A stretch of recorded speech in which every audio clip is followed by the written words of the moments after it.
and welcome back to Campaign Crusades, the race for Rivaryn. This is the Glasses episode. I'm your Dungeon Master, Alec J. Wolf, and I'm here, as per usual, with my Crusaders. We've got Brian Thomas. Howdy. Emily Kreider. Hello. Joe Thomas. Oh my god, that's me! Ooh. Andrew Hickman. Hello.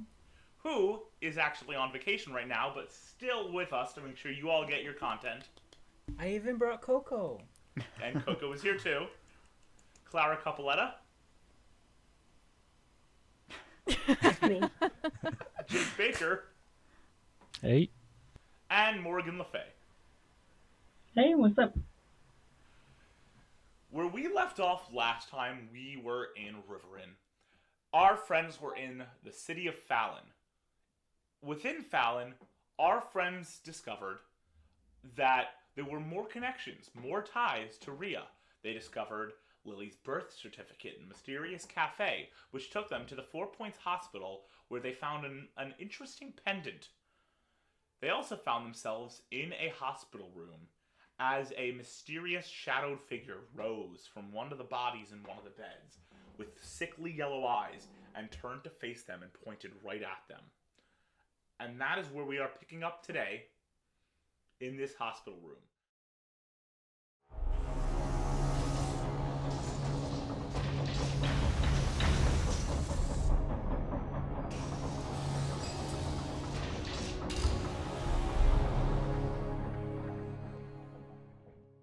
Everyone rolled for initiative last week. We are in the hospital room. I am going to introduce our players to the map right now. Oh man. Oh, But that's creepy.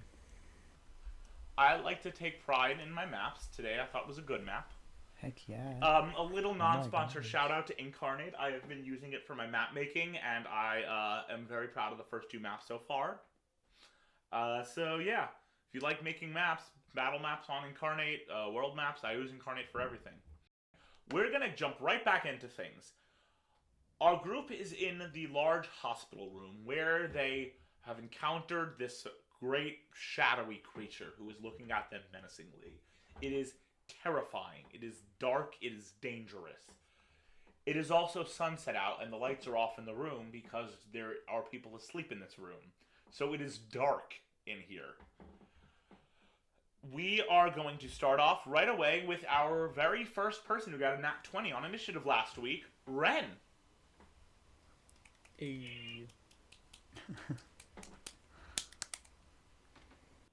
Y'all, the wizard never wants to go first. Let me just preface by saying that.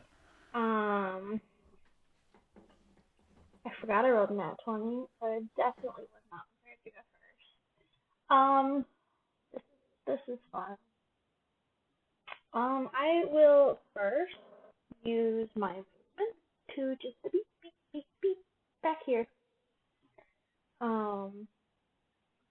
Because I am squishy. As we all know, wizards are the resident squishy people of Dungeons and Dragons. Squishy boy. Squitch. Wizards equal Jello. Life lesson. Yes. I will riot if something bad happens to Ren. Yep, Pitchforks Me too. and flaming torches. Heck yes. same here. I backed up there, and then I'm going to cast Firebolt at that guy. You're casting what? Firebolt. Awesome. Sounds good. Cantrip. And I believe you have to make an attack roll? Do. Oh. Oof. A 14. I don't have my dice with me, so I'm using the D&D Beyond dice. That 14? is going to hit. Woohoo! Oh, thank God. What? Bah. What kind of low AC? Weenie. Oh, wow. It does a measly 2 points of fire damage. Did you just say 2? 2. You A 1, strike 2. You strike this shadow with a bolt of fire, and the fire kind of gets absorbed into it. It looks almost entirely unharmed. Almost. Love it. Almost as if it did 1 point of damage instead of 2 points of damage. Or it No just comment. has You're like, a boatload of health. Are you would doing I anything with your bonus know action? that fire? Would I have seen that fire was like largely unaffected? Can I tell if it was the fire that was unaffected, or if it was just that specific firebolt was unaffected? Fire. I'm asking Make if an I can tell if it's Arcana- resistant to fire. Make an Arcana check.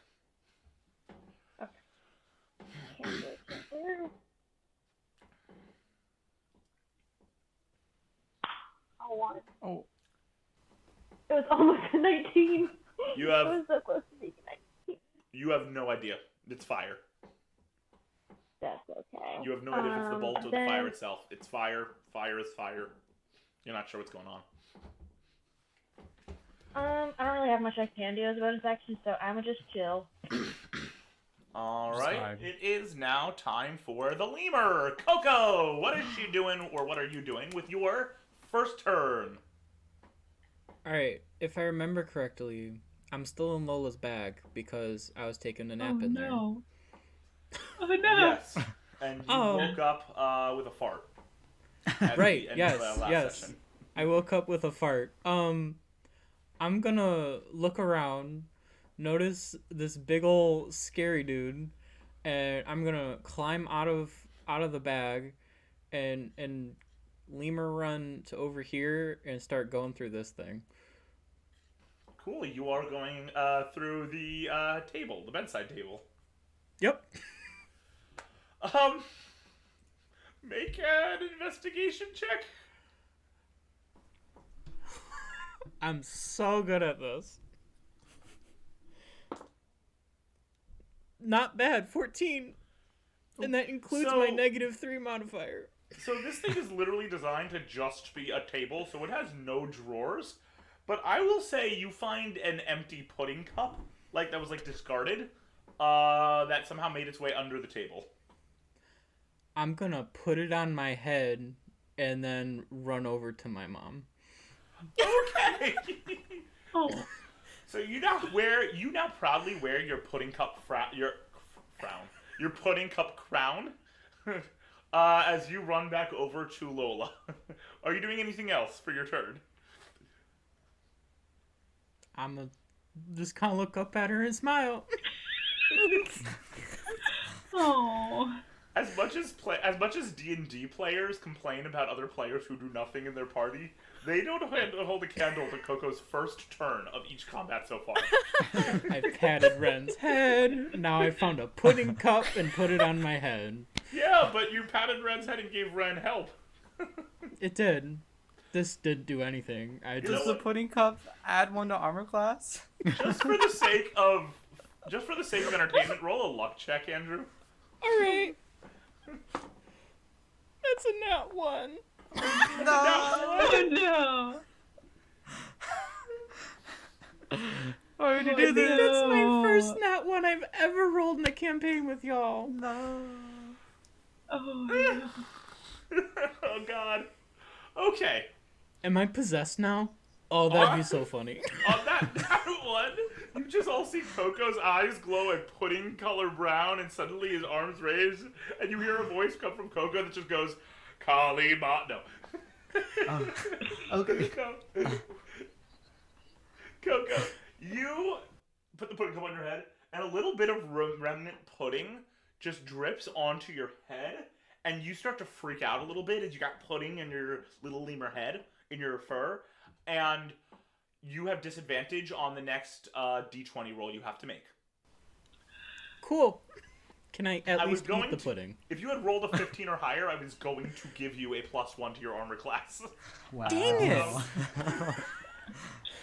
You can thank Brian for that idea, but you can That was also not Joe, that thank was him me. because it didn't happen. It was Joe.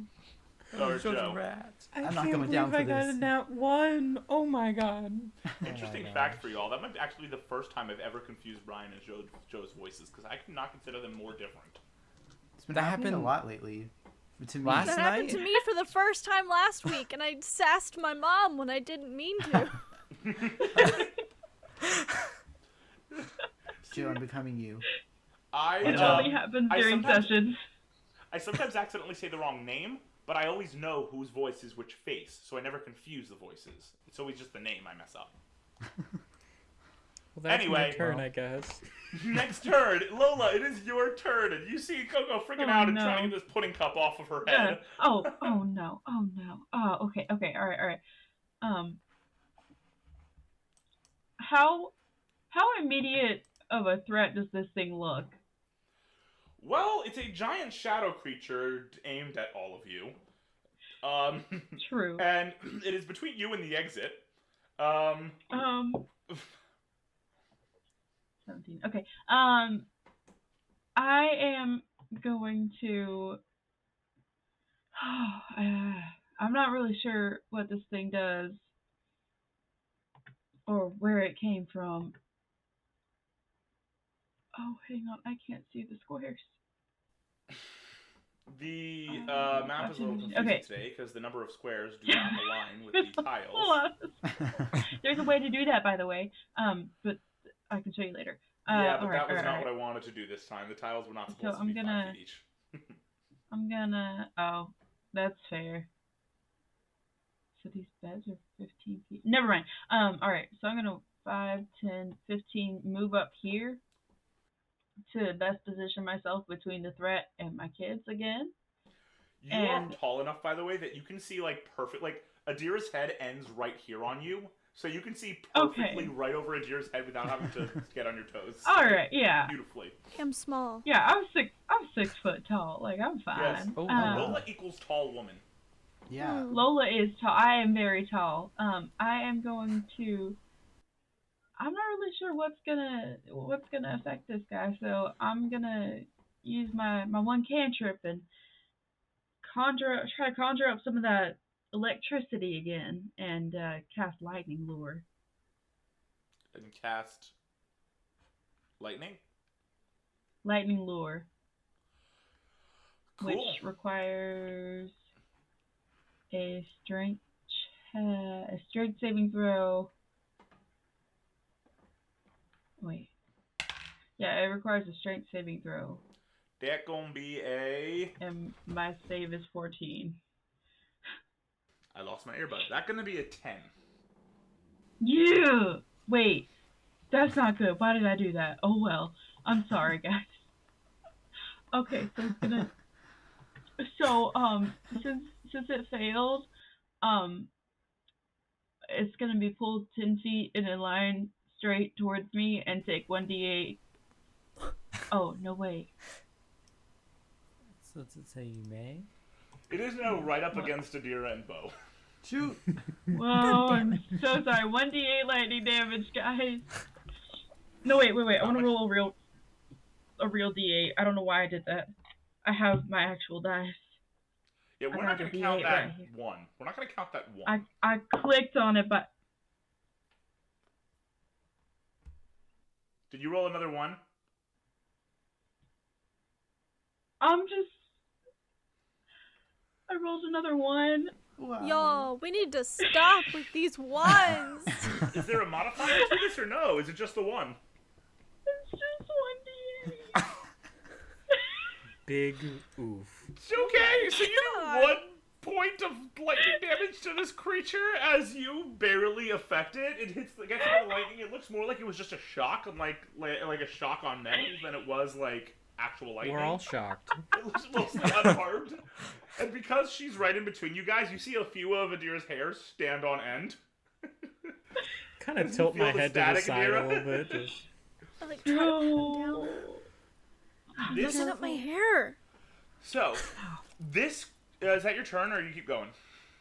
No, yeah, that's good. That's gonna be my turn. I'm gonna look at my hands and say, well, it worked better last time. I will make a point that had Coco gotten that armor class boost, Coco would have had a more productive turn than Lola.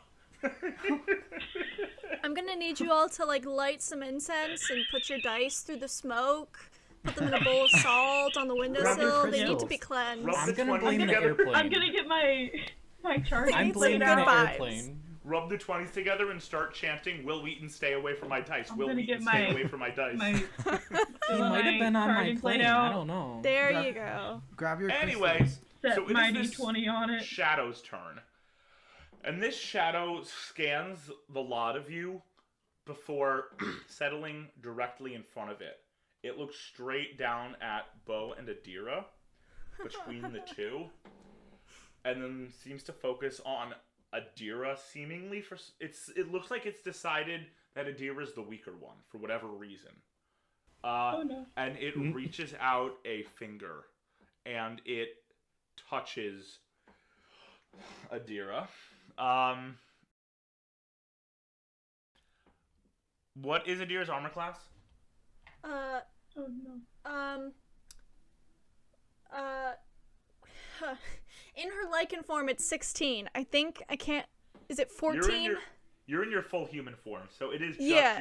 it is just 10 plus dexterity unless you have armor on, which you don't.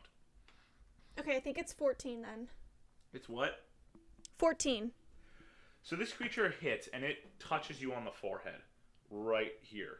And you feel just this massive wave of energy begin to be taken from you. Just, you immediately feel all of your energy being sucked out, and you take 26 points of necrotic damage. I also need you to roll a con save. Adira. Excuse you? Okay. Okay. Oh, wow. Okay. What? That con save is a 10. You feel this energy just leave your body, almost seemingly permanently. Not permanently, but like seemingly permanently. Your hit point maximum reduces by that amount as well. Oof. Okay. Oh! Make sure that's a temporary reduction. Yeah. I'm just writing it You- in my journal. Cool. You feel all this energy leave your body. Bo, you're right near her. Lola, you're right near her. Kai, Lily, you all see just Adira somehow become even paler. Bags under her eyes. She looks like she is on the verge of death, almost. Adira. I need an Arcana check from Adira. Wait, Adira doesn't really have any magic, so... But I'm smart. Yeah, you don't really have any true magic. I have a so plus this isn't 4 something to you would be able Arcana. detect. You Let can me- roll an let me Arcana make a check, check. but because you don't have true magic, you would have to roll an at 20. Can I try? Try. I'll pull a Beardsley. Not a Beardsley. It's a 4. Hashtag not a Beardsley. You have no idea what this is. All you know is you want to go to sleep right now, but you can't. Wow, I feel tired. More so than usual. What was that? Cool. And that is going to be its turn. As it ends its turn, this creature... Actually, no. I'm going to hold off. It is now Bo's turn. I've got to imagine, considering what happened last combat, Bo's got to be feeling some sort of thank God that wasn't me. Yep, pretty much. Did I see that happen to Adira? Like that, I saw her get paler and Oh, everything. you're right next to her. You see everything. You can make an Arcana check if you want.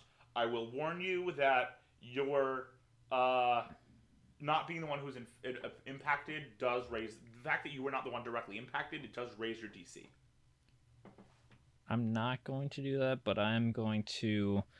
I guess I'm going to try and spend a key point to do Step of the Wind, grab Adira, and take her to the back of the room. Awesome. What are you So doing? you... I can fight. I can take him. Don't kill me If you out. want to, both of you make a grapple against each other. Just I go don't with it. think after Emily would for sure, but Adira is exhausted. I don't think she would bother. I think I'm just mad that I'm being taken out of the fight. But like secretly, internally, like thank God. A little. Okay, so you guys are step of the wind to the back of the room. Cool. Where are you moving to? Just like right next to Ren. Cool. And then Emily, you're gonna have to move Adira. Cool. Awesome. Now what are you doing?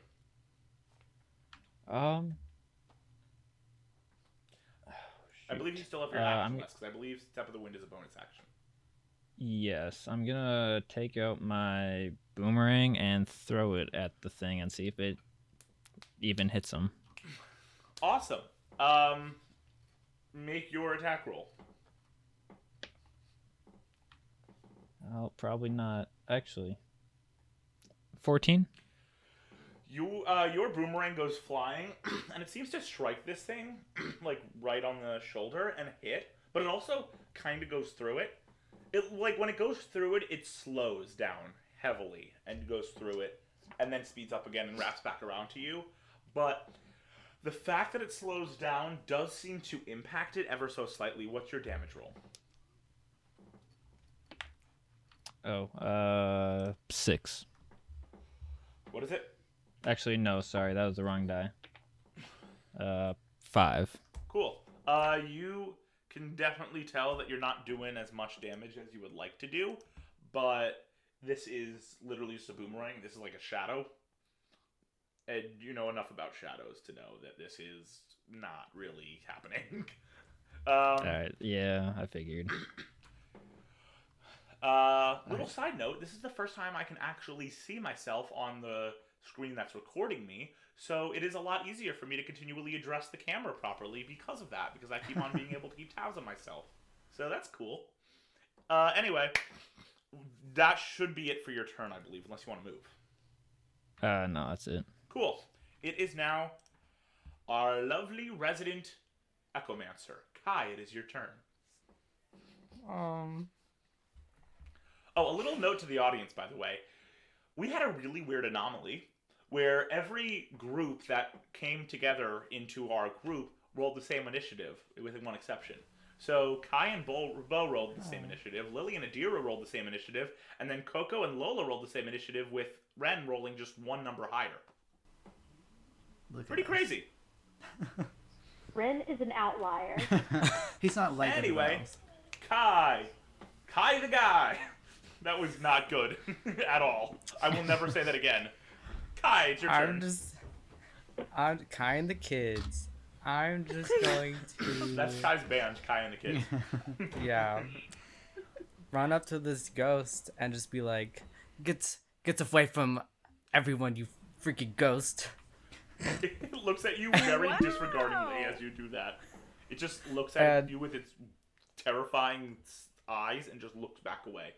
Aggressive. And I want to like pull up my sleeve a little bit and like as I run to the ghost, kind of not slice my arm, but like slide the sword against the tattoo, and it like envelops the sword. And I'm using my bonus action to do my ferocity tattoo to give me advantage on the next attack roll I make on the creature, and an additional 1d6 force damage if I hit. So I have advantage. Awesome. So for all you watching at home, Kai has 2 magical tattoos that he received in his past that Joe can use to give Kai boosts, and this is one of them. Okay, that's a I got 2 7s, so that's a 13 to hit. You go to hit this thing, but it seems like as you go to hit this thing, you don't hit far enough, so you only get the like shadowy wisps coming off of it, and it doesn't seem to have an impact. Wait, you said 13? Okay. Yeah, 13.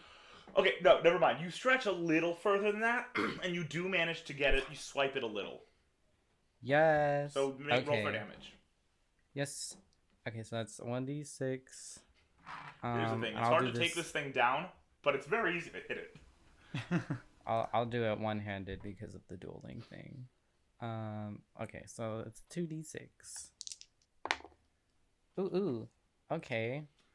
So um that's first of all that's 11 slashing damage, and then 5 force damage. Cool. You strike this thing. You seem to actually hit it a little bit, but it still seems like your hit is very, very minimal. Like, it's not doing what it could be doing. I'm not scared of you, ghost. With that, it just reaches out a hand and grabs you by the neck and begins choking. No, I'm joking. I'm joking. Hello. I die. I ain't afraid of no ghost. Ghostbusters! That's my turn. Another fresh Cool. one. I was gonna say. It is now Lily's That's turn. worse than naming the title of Beauty and the Beast. It is now Lily's turn. Lily runs over to the phone and calls the Ghostbuster. No, I'm gonna look at this ghost and just like be like, "What do you want?" It just looks at you with menacing, puke yellow eyes. It is gross and scary. All right. Well, you're gonna stay away from my daughter, and I'm gonna cast Guiding Bolt on him and just shoot some chaos. It actually does respond to you, by the way. You ask, "What do you want?" And this ghost looks at you and goes, and like in this shadowy, whispery voice that's like this hissing sound, like this dark hissing, like this really menacing voice. It looks at you, and it goes, "I need my rest." And it doesn't seem like rest means going to sleep at all. Then let me give it to you. Ooh. And I'll cast Guiding Yes, Bolt on him, and I'll just like mama. shoot some. I'm just hurling chaos. Oh, that's 18. That'll hit. Awesome. So he'll take 46 points of radiant damage. 9 points of radiant damage. And the next attack on him has advantage. Cool. You hit this thing. You said radiant damage? Yes. Cool. You fully strike this thing, and for the first time, this thing looks actually like surprised about like what hit it. It looks like there's a moment it doesn't really have a face, but you can see it. It almost looks surprised for a split second. And are you gonna do anything else on your turn?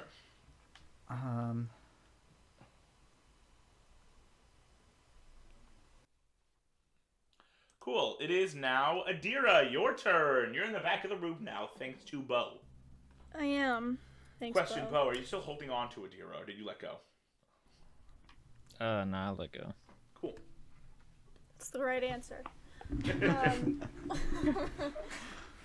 As a bonus action, I'm going to flip my Necklace of Adaptation to the Mineral Rune, which gives me a +2 to AC. And then I'm gonna full action skip the quick shift and get into full lichen form. So I am a full were-raven. With my Mineral Rune, I now have a AC of 18, so that's pretty cool. I was wondering, because I was told that this is the wing for magical diseases and curses, and I am a cursed individual. I was wondering if I might do insight and be able to tell if this is a cursed individual. Yeah, you can totally do so.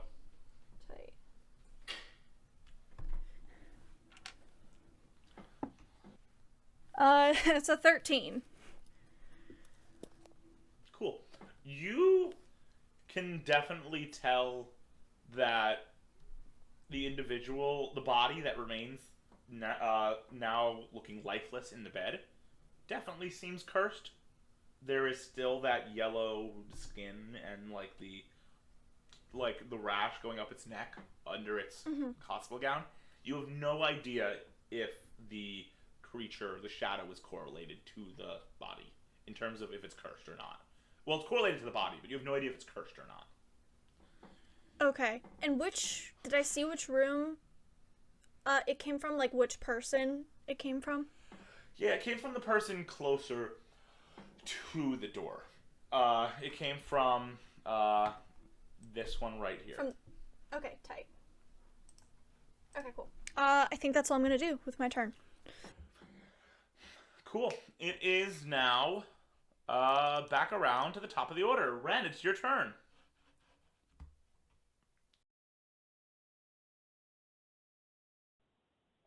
Amazing. Spectacular. I'll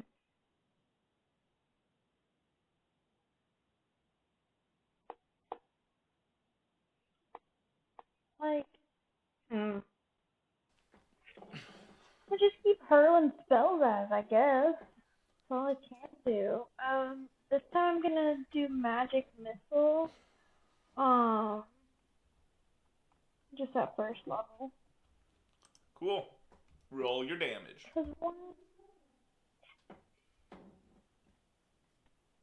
was the wrong button. How many missiles? 3? 3. There's 1, 2, 3. So I rolled a 3, and a... Wait. Okay, so the total was 11 damage. I rolled 3 3s. 1, 2, and 2 3s. Cool. You strike this thing with these magic missiles, and it hits this thing several times, and it pushes into this creature, and this creature gives a whisper, looking at you and says, it looks at you and says, "This is not my rest." As you do that. Question. Does Magic Missile have any material or verbal, or what components do you require for Magic Missile? Verbal and somatic. Cool. Question. What is Ren doing / saying as he is casting it? Was this the anime one, or was that another one? Was that It Firebolt really that was doesn't anime? matter. It's about the inflection, not about the words, at least in the context of Galia. So you could say anything as long as you use the inflection that you have learned as Magic Missile. That's it. As the, hand movements, he's not gonna do he's not gonna do the drag queen thing. He does a mime against the invisible wall, and the magic missiles just come out. He's gonna do finger guns, pew pew pew for the 3 missiles. And he's just gonna be screaming, "Go to sleep!" Because I want to rest, obviously. Bo and Adira, you see finger guns actually become finger guns for the first time in your lives, and it is kind of weird. Cool. And yeah, So, that is all I'm going to do. Cool. So you all, you do that and you hit this thing. This thing starts to seep shadow off of it after you hit it, a little bit. It starts to seep off and kind of disappear. Some shadow starts to seep off of it. It is Coco's turn. Coco the lemur, what you up to? Well, I don't like that now there's pudding on my head, so I'm gonna take the cup and throw it at this guy. Make an attack roll. Remember disadvantage because of the whole pudding thing. Not 1. Disadvantage? But you have advantage from guiding bolt, so it would be just flat. It Just does flat? cancel Okay. out. It does cancel out. Would I Hold add on. anything to it? Well, actually, no. Technically, the advantage would have applied to Ren's attack, even though you didn't have to roll. Okay. Because it was still the next attack. So there's no more advantage on it. Okay. So it is disadvantage, Coco. Okay. Do I add anything to it since I'm throwing, or is Dexterity, it just a flat? it's a ranged weapon, I guess. It's improvised, Dex? but it's ranged. Okay. So Dex. Well, then that's a 9. That's gonna miss. You throw this thing, but you accidentally do that thing where you hold on to it too long and it goes right down at the ground and just bounces a little on the ground. I get scared by it hitting the ground, and I'm gonna jump up and like start climbing on the like poles where the curtains are, and I'm gonna swing my way to like over here. I'm working. You need to make a con save as you pass this creature. Con save. All right. No. That's an 8. No. Cool. So with that 8, this creature is able to reach out and get an opportunity attack on you as you pass it. Oh no. Strike me down. Do it. Technically, you are still in its opportunity area of opportunity, but because of like entering its range and passing its magical barriers, you do have to make this. You did have to make the save. It misses you though as it reaches out. It misses you. Good. No hitting lemurs. I'm is screaming the entire time. Like, I'm just screaming my little head off the entire time. Everyone is partially deafened by the sounds of really loudly. Really loudly. Oh no. I screech in response. Like, in my head, I'm like, shut up! But you just hear me, like, screech from the back of the room. I look back and, like, You'll just give hear, her a nod. Look back, give her a nod. Shake my head. I'm kind of imagining in my head, like, Kai or Ren just looking up and going, "Moo!" Just to keep up. Okay, anyway. Lola, your turn. Well,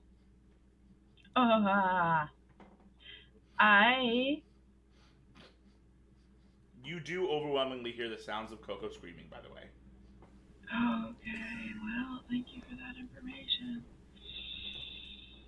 I'm gonna move 5 diagonals. Yeah, you How can do we feel diagonal. about those? Okay, because I'm gonna move up 1 over 1 diagonally.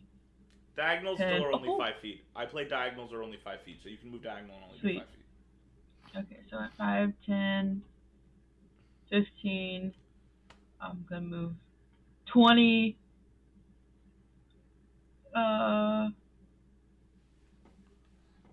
Were Coco screams pained? You can tell they weren't pain, they were fear. Fear. Okay. You know the difference between Coco's screams, and you know that one was fear. Okay. Alright.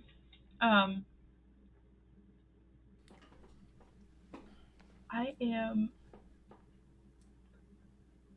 going to like put my arm out for Coco to like crawl up onto my shoulder. Well, you do need to make your con save for passing through the magical con? barriers of the creature. Oh. Okay. Alright, I have my dice charging on. Oh no, what's my constitution? There's a con save. Oh, bless. 8 plus 5. 13. This creature does reach out to touch you as you pass it. Yeah. What is Lola's armor class? 18. Ooh. I do not believe that hits. That does not hit. You Yeah. manage to duck under this thing as it reaches out to you. My Goro. Okay. Alright. So I'm running over to Coco. Coco, alright, come here, hop up. Wait, no. My bad. It does hit, but it touches you, and as it touches you, you feel it touch you, and you saw what happened to Adira, but for some reason, it doesn't seem to affect you. You don't feel anything. Like, nothing happens. And... Is it because of a reason I think it is because of? No comment. But I do need you to make a, either Insight, Arcana, or, Insight or Arcana check. Well, my Arcana is higher than my Insight, so... What is that, an 18 plus 4? 22! Ooh. By all logic, this thing should drain the energy of a living creature. This makes no sense.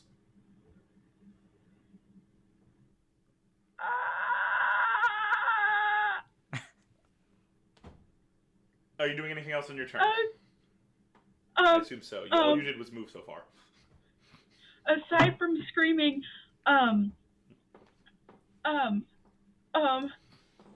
Coco, come on, hop up. And I'm trying to get Coco to hop up onto my arm. Is that something that, can Coco just like grab my wrist if she wants to? Not without Coco. It's me, Coco's turn or something, allowing Coco to move on her turn. You can grab Coco. All right. So, but if Coco's tight, if you can grab Coco, but if Coco's tightly grabbing that pole, it will be a grapple check. How much of my movement did I use? You used 5, 10, 15, 20? 20 so far. Okay. All right. I've used 20. Got 30. I'm gonna 25, 30, and I'm gonna. This might not do very much, but I feel really. I'm gonna yell across the room. No, I'm not. I feel very bad for having caused injury to come to Adira. So I'm going to attempt to do the same thing and pull this creature towards me away from everyone else. Try to pull it? Oh, yeah, with, lightning lure. With a lightning lure. Cool, make your attack roll. Well, let's strength save. The attack roll is a strength save of 14. It fails the strength save. I do want to warn you, the spot you went to, it is literally within 5 feet of you. It will not move. Oh. You're going to want your last your last 10 feet of movement to be in a different direction if you want to move it, because it will not move given the fact that you are literally 5 feet from it right now. Alright. Let's see here. 5. It would be close to Coco if I went my 10 feet that way, wouldn't it? Yeah, it would. Do it. Endanger your child. No. Cool. So it fails. And wait. I can move. I'm gonna move my diagonal this way, 5 feet, and then I still have 1 5 foot left. So I'll be here. Cool. And you pull and it. I'm 10 feet I'm towards pulling you. it. I'm so sorry, Coco. And I'm gonna roll my d8 and hope it doesn't land on a 1.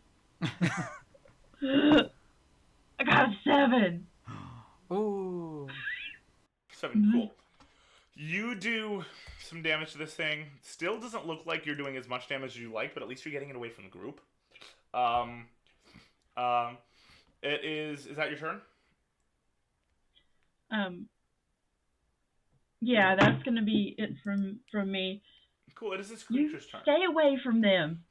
This creature looks at you, and looks at the group, and then looks at you, and goes, "You are of no use to me." And it's going to turn and point. Not at any of you. It points at this body right here in the bed. Bo, Ren, and Adira, you see this body begin to wither away. And this body just withers and withers. This body transforms. As it withers, it becomes this zombie husk. Shoot. And the zombie husk begins to writhe. At the same time, out of the body floats this ghostly specter-looking creature. And the zombie and the specter, seemingly having come from one source, begin to rise and start to move towards you all. It is... It is, Bo's turn. Hey, Alec, this is awful. What? Emily doesn't mess with the undead. I agree. Oh, no. Y'all might not know this, but y'all are actually doing a little better than you thought. Oh, God. I know I haven't been doing very well at all. Aside from you, Andrew. Oh no. Alright. I guess I'm gonna go up to the husk thing and The what thing? you said it was a husk, right? The zombie husk, yes, which Yeah. is alive, and then the specter, which is the specter-looking ghost thing, which is a separate entity that seems to have originated from the same source. It looks like this creature created an undead soul and an undead body from the same living source, effectively killing it in the process. How rude. Yeah. Yes, in the Not words very of nice. Uncle Jesse, how rude. Or was that, no, that was the That Olsen was twins. Stephanie. That was the Olsen twins, or was that, Jody? No, it was what's her Stephanie. name? So it was Jody, what's her name? Sweeten. Yeah. I haven't watched that show in years. Alright, yeah, I'm going up to the husk and whacking it with my bow staff. Cool. You're gonna move yourself so I know exactly where? That's not the husk. You just moved yourself to the specter thing. That's the husk. Cool. Yeah, I was avoiding the specter as much as I could. Make your attack roll. Well, that was bad. 9. That's gonna hit. Oh, well, that's nice. This is just a zombie. That's gonna hit. Yeet. That is 7 damage. Cool. You deal 7 points of bludgeoning damage as you whack this zombie. It is still coming from a withered body, so a little bit of like this sickly, like goopy blood does come out. Ooh, It's very gross. Very gross. Awesome. I need you to make a con save, not for like any like effects or anything, but just to see if you gag or not. I feel it. Nah. That's a 19. You're able to hold in at one of those you're able to hold that in so you don't do it. Should let it go. Right. But it is very For gross. my bonus action, I'm doing Fury of Blows. Another whack with my bow staff. Sure, sounds good. Alright, that's better. 14. That is definitely gonna hit. Oh, well, it's minimum damage, 5. What did you roll? 5. Cool. You strike this thing again. This thing already looks heavily like bludgeoned and bloody. Like it's a zombie. You're already hitting it. It is no longer your turn, I think, unless you move it again. Yep. It is No, now I'm staying there. Kai's turn. How much did I see of all of those I'm gonna new say creatures? you saw mostly the stuff going on with the shadowy creature, but I will say that you were able to. You did turn around for a brief moment to see the spectral ghost and the zombie appear. Okay. I'm gonna like shout to Bo and just be like, Bo, what the heck is going on? Where does that come from? Because I trust you. Again, why are man. you asking me? I trust you. As Kai is yelling this stuff to Bo, I'm just gonna screech at Kai, like, in my head, I'm like, do you think any of us know what's going on? And No! Kai, you just hear. I'm gonna, in response to all that, I do You not just hear speak the bird. you just hear the lemur screaming. Pause for a brief second as Coco just turns and goes, and then goes back to. I don't speak lemur either. It is dark in this room, but there is a cacophony of noise coming from everywhere. It is Ooh, loud. good It is vocab word. hectic. It is a wonder the other body, the one that's still alive, has not woken up yet. It is very noisy. Those of you whose characters are prone to migraines are having headaches right now. I'm going to what am I gonna freaking do? I'm going to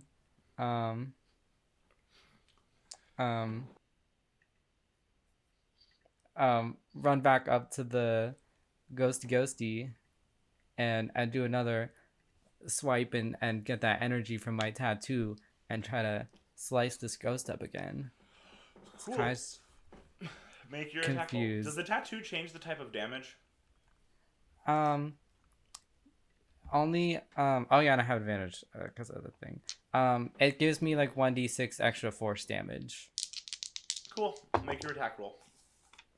Oh no, that's not very good. That's a 13 again. That is gonna hit. Really hoping for a crit. But it's fine. Oh no, I don't like that. That is math. 7 slashing damage and then 2 force damage. 2 force damage, you said? Yeah. Cool. You strike at this thing, and it looks down at you when you strike it, and goes, "You know not what you threaten." It said, "Tell me, you fool." It looks at you with dead eyes and repeats the word, "fool." And it seems to, like, look into your soul as it says that. And there's this... Get out of my soul. Make, actually, don't make any checks. Oh. Bo, you hear that... Oh, is it still your turn? Are you moving or anything? Because you just did your attack and bonus action.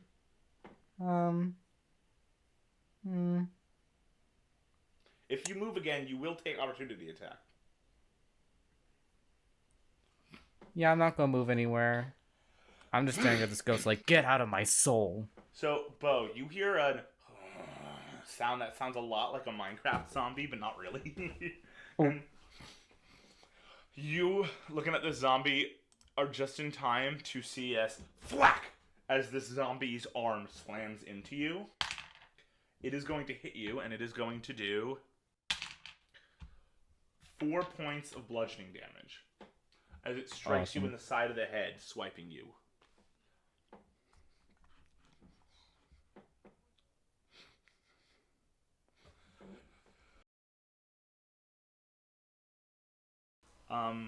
It is Lily's turn. Awesome. Did I hear this this ghosty thing say to Kai, "You know not what you threaten"? Yes.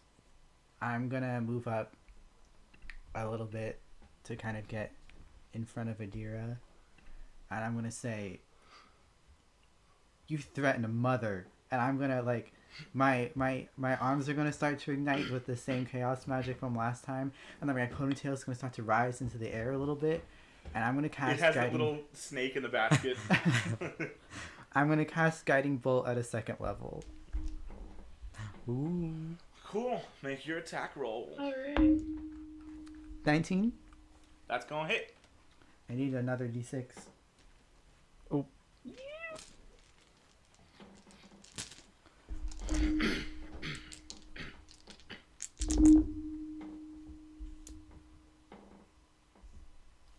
15 points of radiant damage. You strike this thing for a heavy amount of damage. This thing is like really has wisps coming off of it now. It's not looking good at all. Just gonna look at him. And it looks at you and goes, "You threaten your own life." Do you do anything else on your turn? I'm just gonna look back at Adira and then look back at him. I'm gonna stay put. Grr.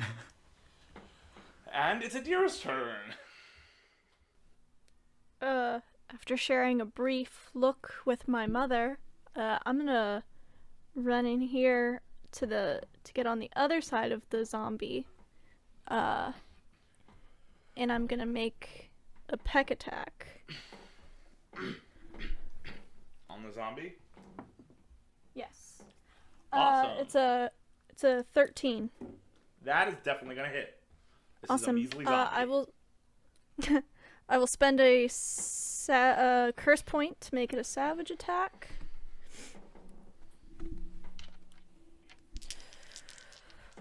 Oh, and that's gonna do 21 points 21? of damage. Yeah.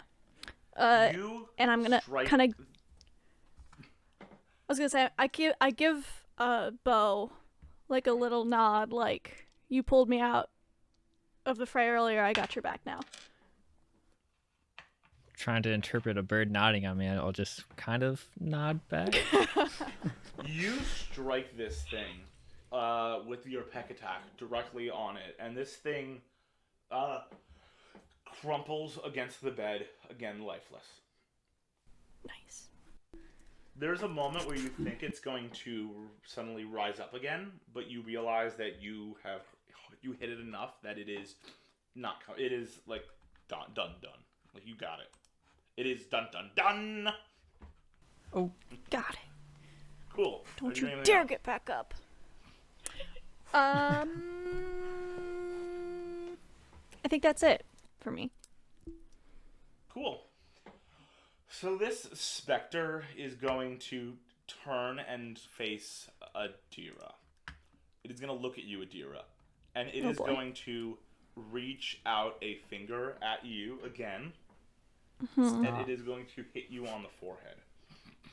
no. People need to stop touching my forehead. It Get away from me. That is going to hit. It's going to just hit with your... Even with an armor class of 18? Yes, it just hit an 18. Rude. It does... Oh no. 7 points of it does 7 points of necrotic damage to you as you feel more energy be sapped through you. Alright. Still I- up. I need you to make a con save for me.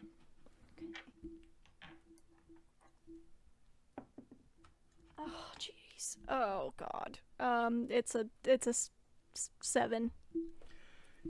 You feel this energy leave your body again. It is painful. It is exhausting. It is tiring. You also feel your hit point maximum reduced by that amount. Oh no. Why is this only working on Adira? Even I do not know. And I Stop. am the DM. And it is going to now turn away from Adira, and it's going to begin to travel towards Lily, seemingly almost at command. You do get opportunity attacks, Bo and Adira. I'll go with my staff. I'll do a swipe with my leg and do a talon attack. Cool. What do you guys roll? 17. 17, you said? Yep. 23. The 17 will hit. Excuse me? I got You Is got it a because I'm not 23? magical? I got a 23. Oh, I heard 3. Oh. I was like, how does a Okay. 17 Oh, hit? Not a we were 23. like- You both hit. Roll your damage. Hey, 7 that's damage. 12. Cool. You guys hit this thing, and both of you feel like you're not hitting it as hard as you would like, but you hit it nonetheless. And it approaches Lily. We are back around to Ren. I'm so sorry. I'm so sorry. I'm so sorry. I had to get my dice. I didn't realize we were going to do that first. I know what I'm doing now.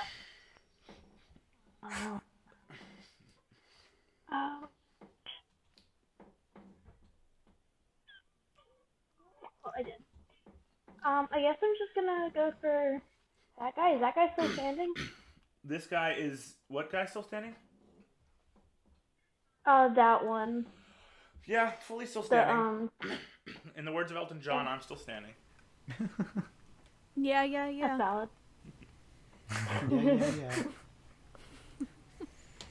Nope, that's not filled. Okay. I am going to...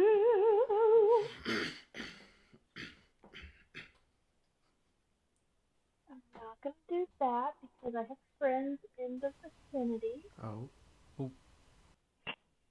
So I was gonna do Ice Knife, but I think that's Lily. Yeah, that's me. Yeah, you'd have to make a dex saving throw. I don't want to do that to my friend. I'm just gonna cast Burning Hands. So you have to approach this thing to cast Burning Hands. No, it's a 15-foot cone. It is? Cool. Yeah, By the name alone, you would think it'd be melee a spell attack, but cool. you really would. And yeah, so it is a dexterity saving throw of 14. Oh, wait, hold on. Lily would also have to make that throw. And Kai. Is Lily... Oh, no, wait, we're talking about the... Never mind. Don't No, say. just Lily. Yeah. Okay, never mind. I'm just gonna cast Magic Missile again. Sounds yeet. Sounds yeet. Sorry. Thought I knew what I was doing. And damage is 3, and 5. So 11 points of damage again. 11 3, again? 5. You hit this thing, and it looks like you hit this thing quite hard. And this thing turns at you and gives you this like ghastly with its like hair, ghostly hair flying up as you hit it, and then it turns back to Lily. Okay. Well, I tried. Are you doing anything else?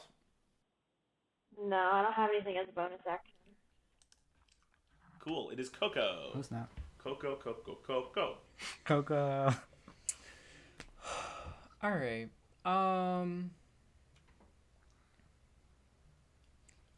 For those of you watching at home, the over-under for is Coco going to do something useful this turn?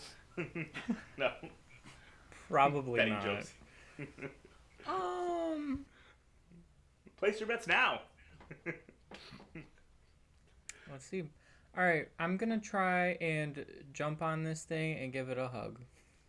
The creature? Yeah. Cool. You go and jump on this thing to give it a hug, and you pass right through it and hit the floor. I need you to make a strength save as you hit the floor. A strength save. Yeah, as you hit the floor. Alright. I'm also going to move you over here because of jumping on it. You jump through it. Well, that's a 19. Ooh. You manage to avoid taking damage, and you land on your feet and your hands, but it hurts a little. Because you weren't expecting that. And then I notice this bedside table, and I'm gonna run up to it and start going through it. Make your investigation check.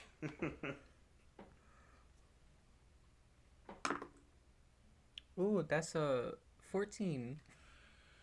So you rifle through this one as well. It's just a table, but you do notice that it does have a lot of dust underneath it. It has not been swept under here in a while. I sneeze. You guys just hear a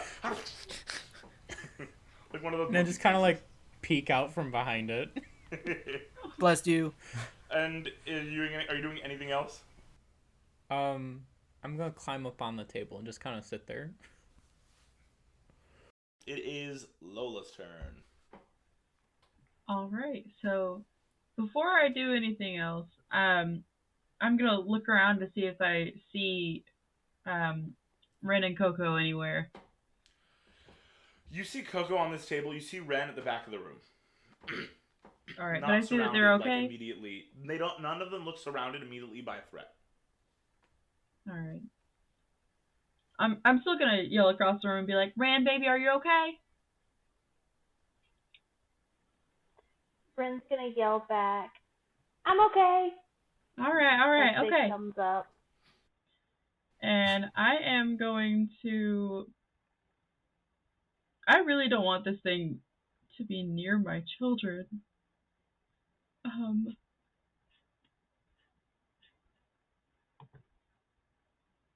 So I'm gonna say you.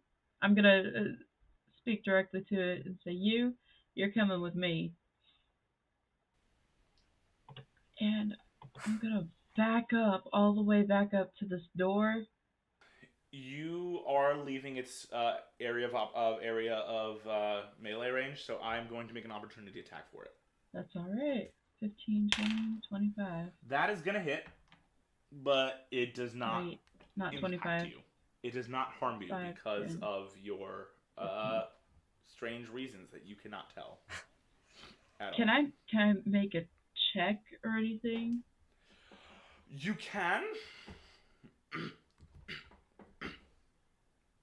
All right, well that's enough. What investigation?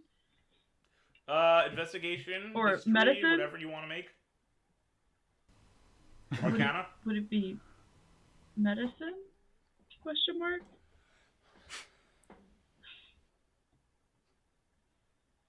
Or I'll take. Okay. That's gonna be a 16. What is it? I'm rolling high. I said I'm rolling high. It's gonna be a 16. You are not sure, but you suspect this might have something to do with the past you cannot remember. That's weird. There is a theory that there's something from your past that maybe needs answering that explains why this thing isn't hurting you at all. That's really strange. All right, well, you know what? I sure am, because I'm trying to pull it away from everyone. And I moved to where I'm, actually, I'm not moving there. Oh, good gracious. I have lost control of my keys. Okay, I'm gonna be right there, because it's 15 feet. Well, I have to be 15 feet you away from me. get to roll double dice, because this thing rolled a nat 1. Oh my gosh. Hey. Alright, guys. I hope I don't roll 2 1s on my D8. If I do, I'm gonna sit down and cry. Alright. Let me pick up a shiny D8. Just so you know, the odds are great that you KO this thing. I'm glad the odds are great. Throw down 10 lightning damage. Wait, how much lightning Got damage? a 7 and a 3. 10. Actually, 7 plus 3 is 10. you don't KO this thing because I forgot this thing has resistances. No! This thing looks heavily harmed, And this thing is going to look at you and look back at the group. And it is going to turn away from you and travel towards Kai. What? And it is What going the hell? to Come back! put a finger on Kai's head and hit. And is going to drain life from Kai. That are these dice. I don't know what Kai's points are, but Kai should be pretty good because you are a melee class. But we all love melee classes here. Where did I drop my other die? I dropped a die. There it is. Found it. Cool. So, Kai, you take 20 points of... Is that right? That is... Yeah. 20 points of necrotic damage as you feel this energy drain from you as this creature touches you on your forehead. That's system shock for me, fam. Cool. First, you're going to roll a con save. Okay. Don't ask me to roll. That's a 2. You feel this energy seep from you, and you feel the same effects that you saw happen to Adira as you lose 20 points from your hit point maximum as well. Okay. System shock. Roll a Shoot. d10 for me. Okay. D10? D10. Did you say D10? No, D20. D20. What am I doing? Oh, It's my Okay, rule, and I messed it up. frick. I cannot land them in the freaking dice things. A 9! You feel this life force, this energy be sucked from you. You take 2 points of exhaustion. Ooh. Exhaustion. no. What a guy. And this creature is going to use a legendary action. It is going to Ah, point at the other body on the other side of the room.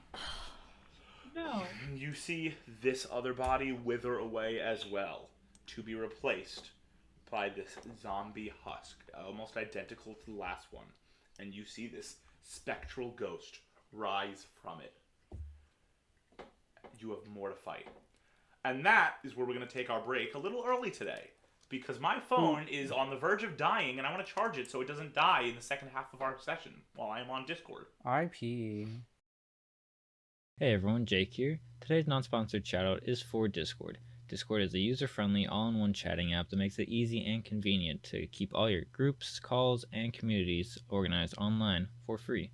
I've been using Discord for years now for gaming and chatting with my friends, and it's what we're using here at Campaign Crusades to chat and record these episodes as we're spread out all across the US. If you and your friends want a way to text, call, and video chat without any hassle, definitely check it out. You'll be glad you did. Just head over to discord.com to sign up. Now, back to the game. We are going to return back into things, but before we do, I want to give you all a little information at home. First thing you need to know, something we play with is a special inspiration rule. And we have our players vote at the end of each session on who, based on their performance in the session, deserves to have inspiration for the next session. You can only vote for anyone who was not the last one to have it. Right now, our lovely Lola has inspiration. Here's how inspiration works in our campaign. You can use it to re-roll a roll you just made before the outcome is determined, but you must use the new roll. Or you can use it to cancel out disadvantage. One of those two ways. You can use inspiration.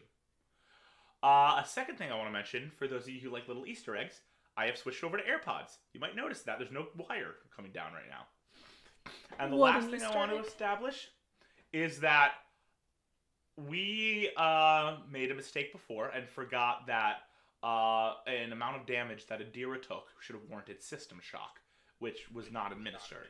So That was my bad. I'm going to have Emily roll a d20 now so we can determine what her delayed system shock is. Don't do it. Don't do this to my daughter, please. No. It's a Mwahahaha. 6. 6. Cool. It is delayed, but Adira, you suddenly feel the initial adrenaline surge wear off, and the impact of this creature touching you begins to really weigh on you. You feel this intense lethargy, and you immediately feel yourself go into a panic attack. Also, you take 2 points of exhaustion. No. The reason it's 2 points and a panic attack is because, balanced out with what Joe rolled, 9 versus 6. Yep.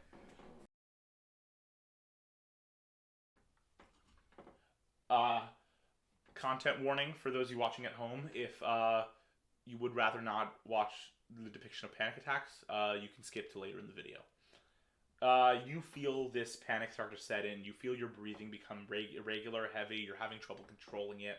You feel the room starting to close in around you. You can feel the air on your skin. You can hear all the cacophony of sounds, the darkness. Everything is sending you over the edge, and you are beginning to freak out. Mm-hmm. There's nothing I can really do about it now. And I'm in my were-raven form, so I can't really express it. I need an insight check from Lily. Okay. Oh, that's not good. Oh, it's an 11. I got good insight. Look at You me. can sense something's off with Adira, but you don't know what it is. Okay. Adira, on your turn, we will navigate what the impact of it is in this context. Cool. Good thing it happened now rather than earlier, because you got some good turns in. This... It is now... As we jump fully back into things, it is now Bo's turn. Oh, this creature here is dead, gone, wiped. It is Bo's turn. Do I see Adira having any kind of panic attack, or do I just see a bird kind of flying? You can roll, but A, she's not in her I human just see form, a and bird? B, you have never experienced her with panic attacks before, so it will be with disadvantage. Yeah, sure, I'll roll. Might Insight as with well. disadvantage. Insight. That's 14. You also can see something's off with Adira, but you're not sure what it is, but something is not right. Alright, in that case, did I notice that that other patient got turned? Yeah, you noticed. Alright, I'm assuming that Adir is just having some kind of side effect from the touches, and it's just like, not great, so I'm gonna run my way over to the other husk. Cool. Alright. Okay, I can only make it to there, so I guess I'm gonna attack the spirit thing. Spectre ghost? The spectral ghost? Yes. Cool. Make your attack roll. Alright.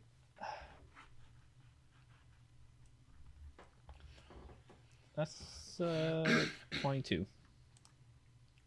That is gonna hit, Awesome. I think. Yeah, that'll hit. And that, oh snap. What did I mean? I think we've hit with lower. 10 damage with my bow staff. Cool. So you strike this thing with your bow staff, and it definitely looks like you're not doing what you'd like to do, but you still hit it somewhat, kind of. All right, and it looks at you with a lifeless face. It looks at you with its milky, like bluish white eyes, and goes, and like the hair sticks up. It is very jarring, very jarring. oh, huh. Well, I'm going to. I'm just gonna do a key point to do patient defense. Awesome. Remind me what patient defense does. I can spend a key point to take the dodge action as a bonus action on my turn. Awesome. As you hit it, I would like you to make an Arcana check or a history check, I guess. Make a history check, Bo.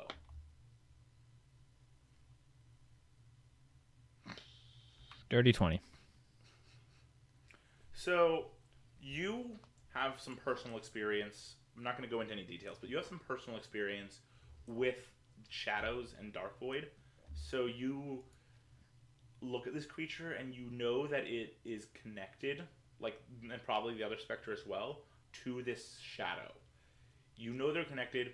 You also get the feeling that this creature has been created because it is a shadow that has been prevented from transporting to Dark Void in its transformation into shadow. So it cannot rest. Oh, You know this information. You've heard it from a direct source before. I think you know what the source is I'm talking about. yeah. I'm just gonna look at it and be like, oh, crap. And if it's possible, I'm gonna drop my patient defense, cause I'm I'm a little. You can undo the patient defense if you'd like. Yeah, I'm dropping that, and I'm just standing there now, and that ends my turn. Cool. So you just get thrown off. Yeah, and yeah. You drop it. So you had that moment of being thrown off, and it is now Kai, your turn. Okay. So Kai's, his eyes are bloodshot, and his skin is freaking pale. He's got the freaking bags under his eyes. Kai's skin matches his hair color. Yes. But there's still like the brown roots just barely showing in the hair. Right. And he's just gonna like kind of heave a lot and like look at the ghost and just be like, "Strike me down, ghost, but I'm taking you with me."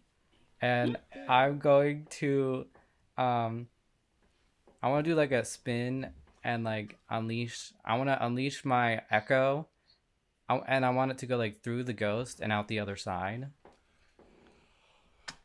Cool. Because it's so cool. You summon this echo and immediately unleash it, and it shoots from you and comes out the other side. That's not what I wanted to do. And it appears right here. That is your echo. That is everyone. Meet Echo Kai. Oh snap! Yes, hello, Echo Kai. Controllable by Kai himself. Joe, Yes. you can control your echo. Yes. And then I'm going to swing my sword, but have the attack come from the echo. Or my scimitar. Excuse my language. Cool. Make your attack roll.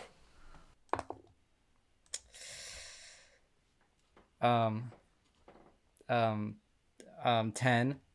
That will not hit. Okay. I'm going to use unleash incarnation. To have your echo make another attack? Yes. Cool. Make your other attack. Oh, that did go in the thing. Okay, that's an 18. That's gonna hit. Yes. Okay, I just had a brain fart. What? That's 9 slashing damage. Cool. You strike this thing, and it seems to immediately have been reduced to its demise, and it looks at you and goes, "You know not what you have done to your fate." And See this you in thing hell. suddenly dissipates. Ooh.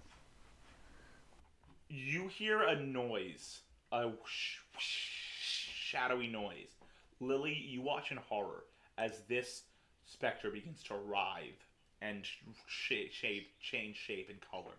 And where the specter was once standing, the wraith appears in full form, seemingly having have had a refreshed number of hit points. Not its full, but a refreshed amount of hit points. But as far as you know, the specter is gone. Excuse me. I'm gonna look at Kai's him and gonna take like. one step back. Oh. I don't actually move because I can't move, but I'm just like, ah. You can because it is your turn. Oh. What does Kai do Unless first? Kai is doing anything else. Unless Kai is doing anything else, it's your turn. Oh, I just wanted to have him after he slashed the ghost. I just wanted to kind of have him not like pass out, but like just kind of like fall to the ground and just like catch his breath. Sure.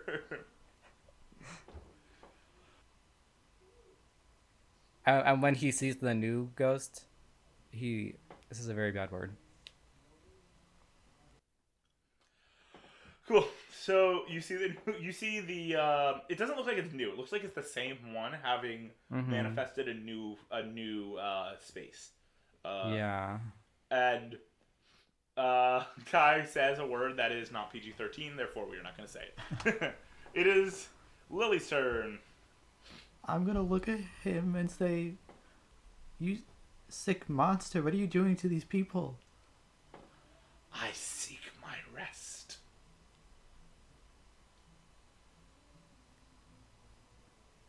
how do we grant it? I know not. All I know is I cannot stop until I have my rest. It doesn't seem like this thing is appeasing you in conversation. It seems like this thing is, like, angrily threatening you. I'm going to, with all my chaos magic around me, I'm going to, like, twist my hands and kind of spread them out, and a big wave of chaotic energy will pulse from me, and then I'll use turn undead. Cool. You see the two creatures over by Bo seem to be hit by this wave, and they're about to make wisdom saves. It seems like there is some magic within this creature that has changed it from undead to some other form of creature. Shoot.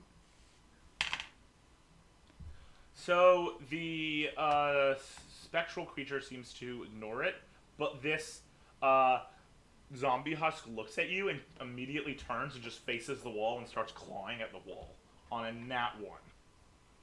Yeah. And then as a bonus action, I'm going to use my mayhem movement to teleport in front of Adira and kind of get ready to fight him. Cool. So for those of you at home, Lily is another one of our characters who is playing a homebrew subclass. This subclass is a cleric subclass known as Chaos Domain. It is based on the idea of harnessing the chaos within magic. Mayhem movement is one of these features. So that's it for me.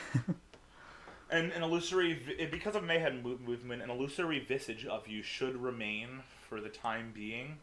That is not what I want. Should remain for the time being, right here.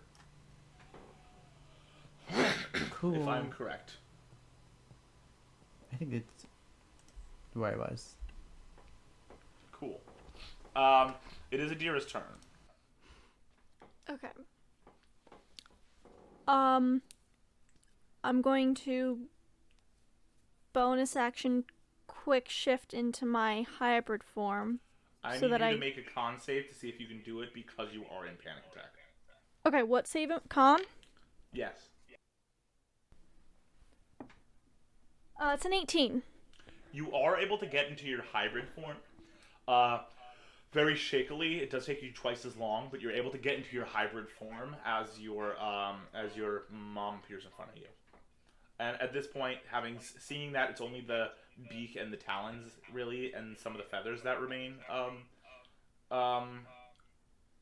Lily, you can tell that this is a panic attack.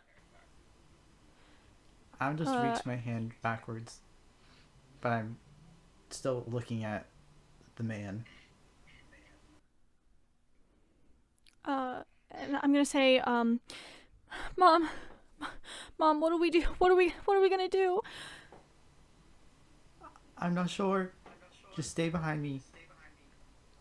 But isn't Ren out there? Everyone's out here.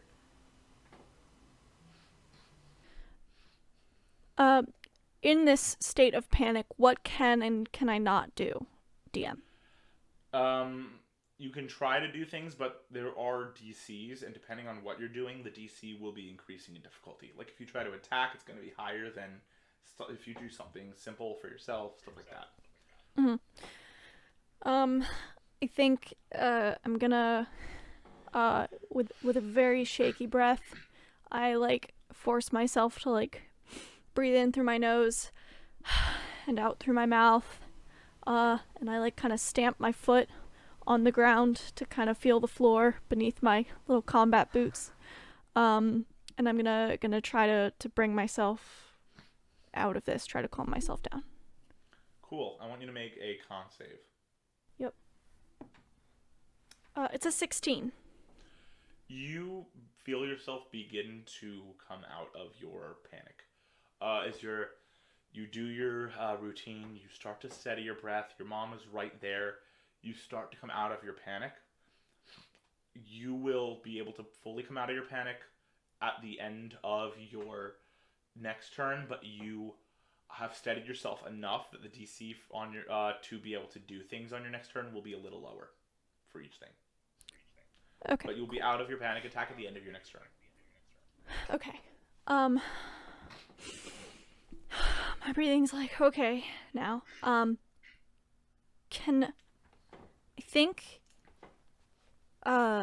think I'm gonna say it came from that room, didn't it? Is there still is the person still in there? You're pointing to the body on the bed? Yeah, in the room that's like above us. Yeah, the body is still fully there. It looks unmoving, lifeless, deceased. Does it look?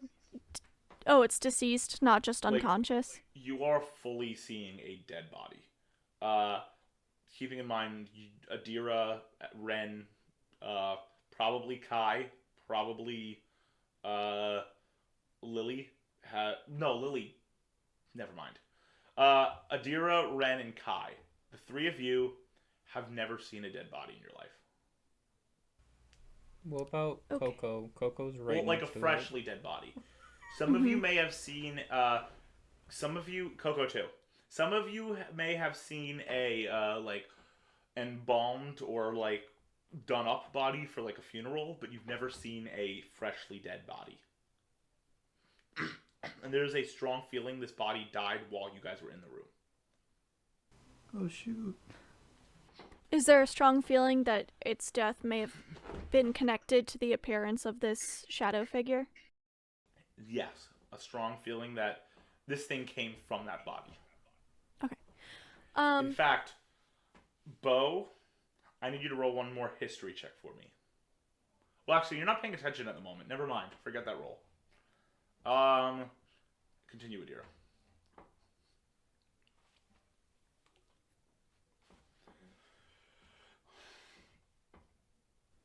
Can I keep going, or were you gonna say something? No, you go. Okay.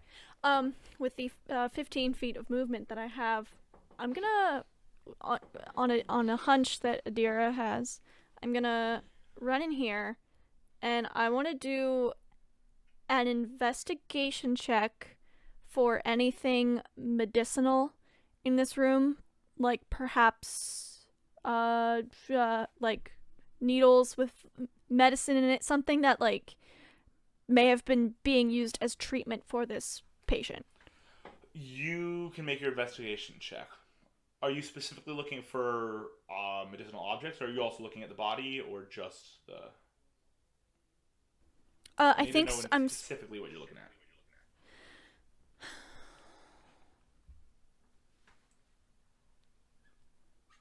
Okay, I think I'm gonna change. I'm gonna look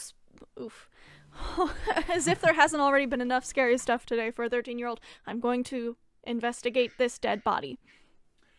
Okay, make your investigation check. Come on, baby. Oh my god. It's a 6.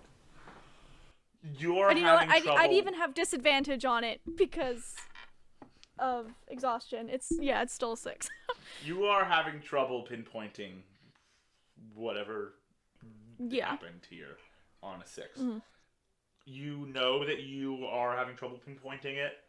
Maybe it's because you're 13 and a 13-year-old can't really tell what's happening here or what happened, but you're not sure.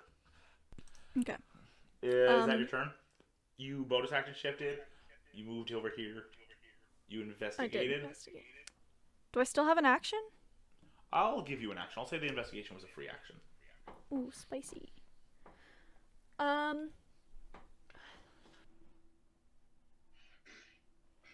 don't think... would you say it's reasonable I could throw a dagger at the zombie? The husk? From this distance? I mean, the range on a dagger is 20 to 60 feet. Yeah, there are a lot of people in your way, so you are going to have to... if you miss the DC, you are going to have to roll to see... Depending on how much you miss the DC by, if you... Well, actually, no. This is a distance... The range is there, but there's a lot of people in the way, so I will require dex saves from Bo, because Bo's directly in the line of fire. considering Adira's condition, I'm not going to take that chance. That's going to be the end of my turn. Because Bo is quite literally in the line of fire. Like, if you drew a straight line from you to this zombie, Bo would be right there. Mm-hmm. On the map. That's it for me. Cool. It is now this specter. This specter is going to look over at you, Bo, and is going to reach a finger out and touch you. And it is going to hit. Stop. It does. So it does 12 points of necrotic damage to you, but you feel this extra, like, this significantly extra pang of death as this thing really, like, latches onto something within you. It is dangerous. It is hard. It is, violent. It is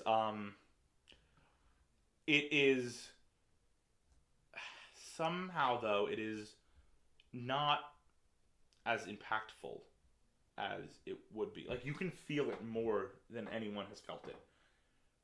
But it only does half damage. For some reason, you don't feel a total impact of it. And you only take 6 points of damage total instead of 12. Okay, cool. That's disconcerting. But I don't mind.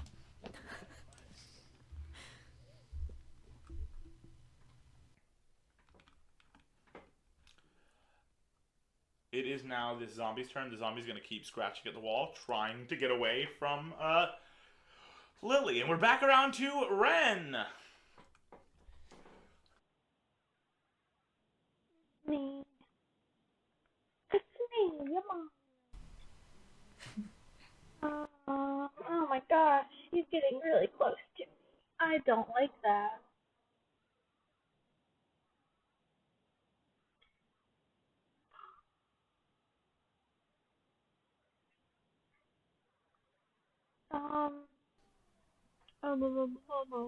Okay. I am going to cast color spray. We were talking about this during the break. But there's nobody within a 15-foot cone of me except for that guy, right? If you go for that guy, you also have the real Lily. Not the fake Lily, but the real Lily in your 15-foot cone. Unless you angle it. Which one's the real Lily? The real Lily is the one closer to you on your right. If you go straight at it. If you angle it so it's on the edge of your cone, you would hit no one except for the guy, actually. Okay, well, I'll angle it so I just hit him. Cool. Get 60, 10. Yay. 2. I'm so sorry. 3. 4. 5.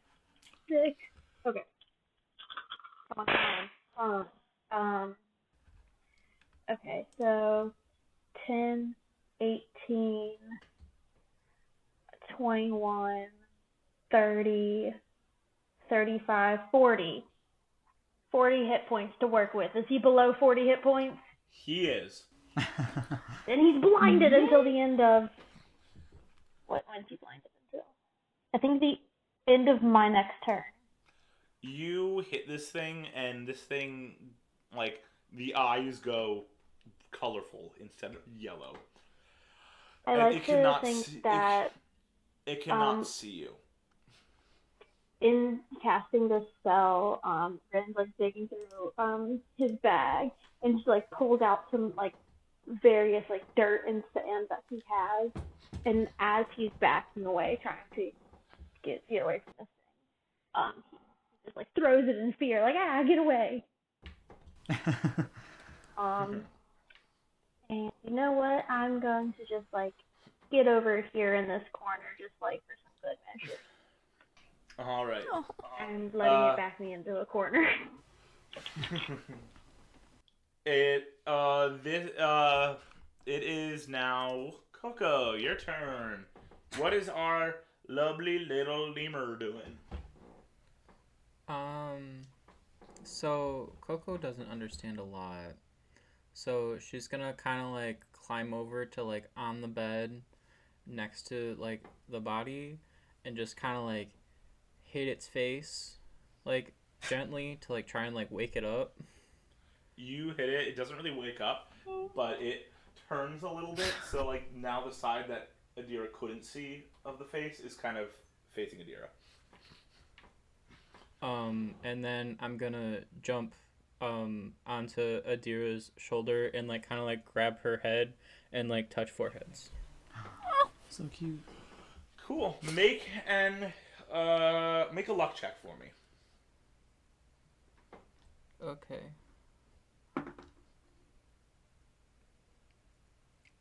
That's a nat 20. Adira, the next time you roll to see if you can do something with your panic attack, you can have the disadvantage canceled out with advantage from your little monkey friend. Yay! I'm gonna scratch behind Coco's ear, and I kind of like lean my head into the touch. It's very reassuring to like have something that I can like feel, and that is like a weight on my shoulder. It's like okay. Coco Do is lemurs Adira's emotional purr, support like- animal. Like, is that what they do? Like, chirp or Really? something? Gonna, like, chirp in affection? Is that a thing? Just, like,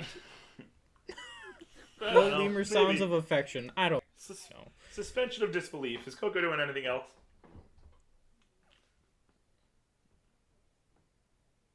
Coco doing anything else? No. Cool. It is Lola's turn. Lola, who Oh, is incredibly no. far from everything and everyone. Yeah, okay, so I'm gonna start heading down towards everything, but as I head that way, can I go, is Kai's, Echo? echo, thank you. Is Kai's echo something I can go through? Technically, you can go through the space of any ally, and it counts as an ally. Oh, you're right. Okay, because I see that creature getting real close to Ren, and I didn't like that. So 5, 10, 15, 20. Oh. Wait, That was a total of 15 when you're there. Yeah. right here? Yeah. Okay, 15. Just vibing. 20, 25, 30. Hello.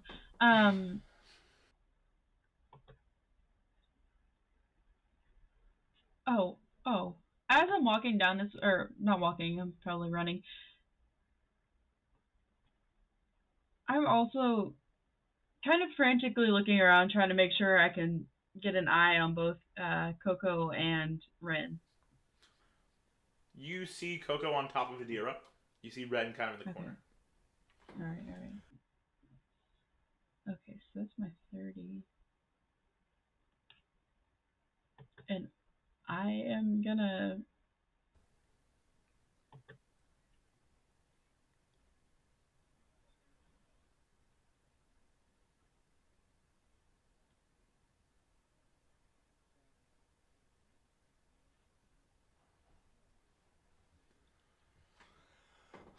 Oh dear.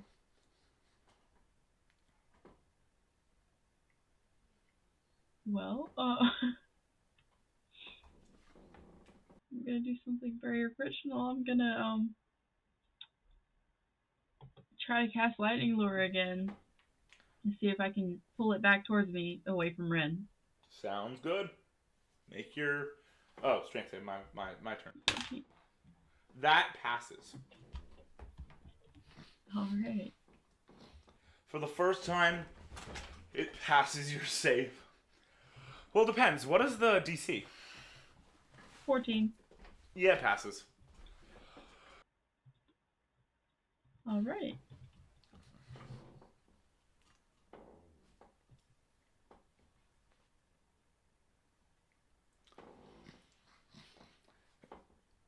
Is Lola doing anything else? That's all I got. Okay. It is now the turn of this wraith. This wraith is going to blindly reach out and move. I'm going to roll a luck check to see which direction it moves in. I was going based on... I rolled a D... That's a D20. I need a D12. I'm rolling a D12. I'm going to go on the basic clock directions. That is the same thing. It wildly moves blindly this direction, and it is going to reach out, but with disadvantage. It has Just because I'm on the... disadvantage.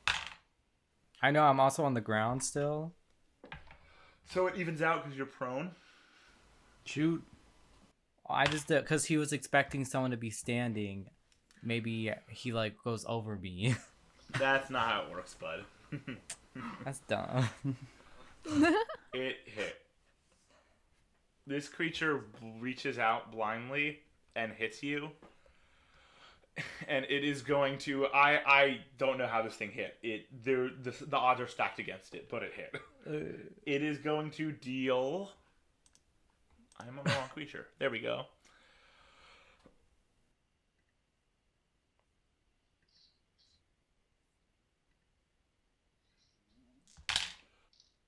It is going to deal 17 points of necrotic damage to Kai as it hits you, and you feel more energy drained from you. Well, I'm unconscious. I need you to roll a con save. And I'm going to let you know something right now. Before you tell us what the save is, there is a condition on this. If you fail this the save to prevent the effect, because it reduces you to 0 hit points, you die. Well, I got a 19, so... You completely drop unconscious, but there is just enough life energy within you that you don't automatically fall to your death. Now, for those of you watching at home, we have a rule. When you roll in my campaigns a death save, you roll it silently, you do not make any facial reaction, and they will send it to me via direct message. This is so the group doesn't know how close they are to death or life. So it's higher stakes. So starting on Kai's first turn after this, Kai has to roll and DM it to me privately. Okay. It'll be really easy for me to hide my face. Because you are wearing sunglasses. Yes. Okay, it is Bo's turn. Okay,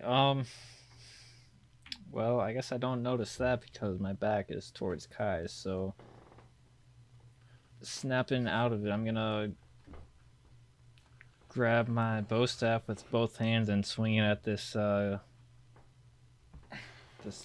guy in front of me. Cool, make your attack roll.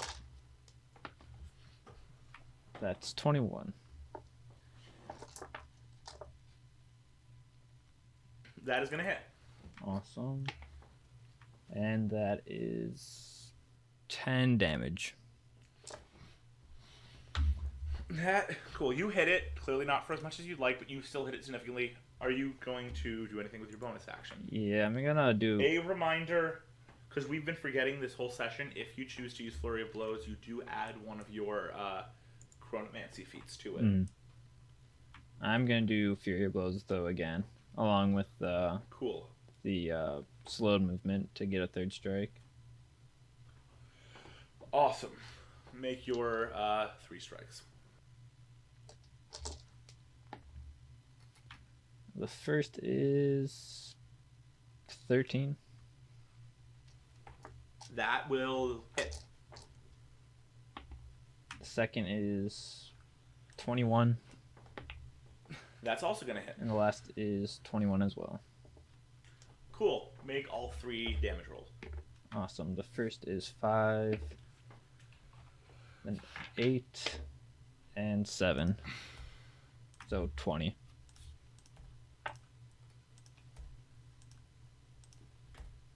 You hit this thing hard, and it is looking very, very, like, incorporeal. It is looking very incorporeal. You have done some significant damage to this thing in front of you. Perfect. On your hit. And that's gonna be the end of my turn. Cool. Kai, I need you to roll and DM me your first death saving throw. Okay.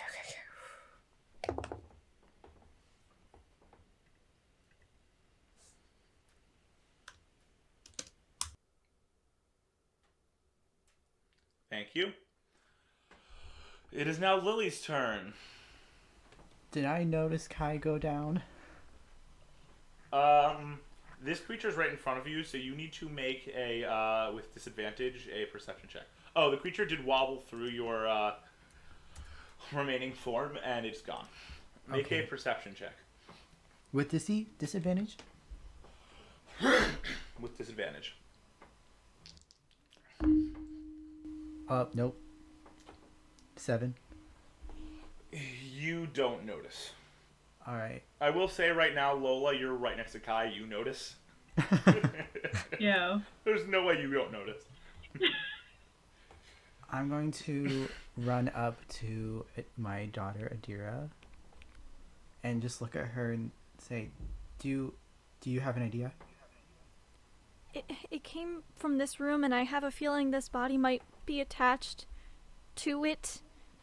I can't really focus well to see if there's anything. Do you notice anything? I will try to look around. Make an investigation check. Okay.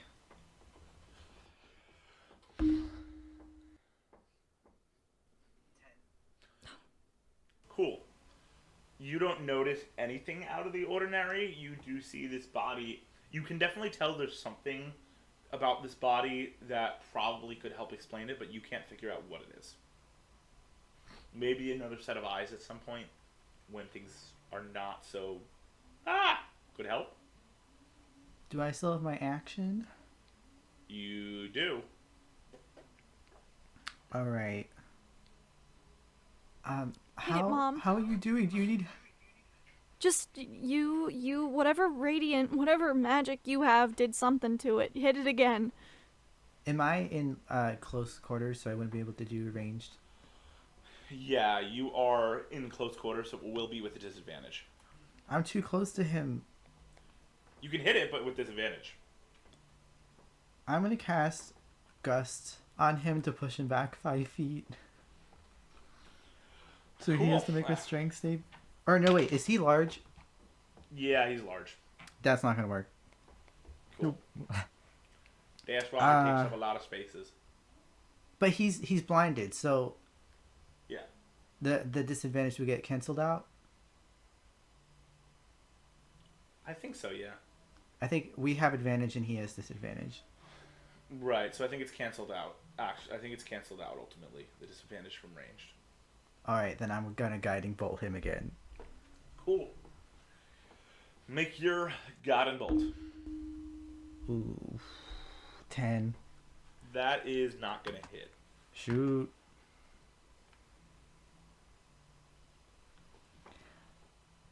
That's my turn. Haha. Hee. Cool.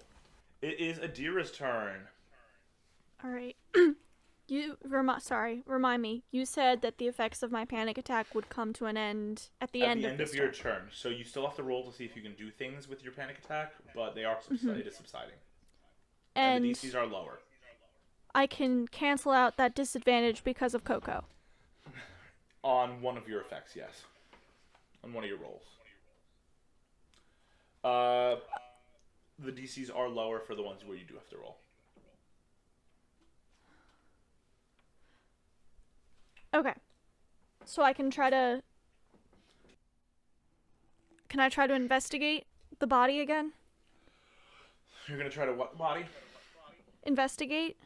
You can go again. Yeah, you can make an investigation check. Okay, now... Wait, so this is something I can use... No, you don't have to roll to see if you can do the investigation using You don't have to roll to see if your panic attack allows you to do your investigation, but you can Okay. roll. So you can roll right away, but you do roll disadvantage from your exhaustion, I believe. Okay. Yes. Okay. All right. Come on. It's a 6 again. You still can't tell. Maybe another set of eyes could help. Yeah.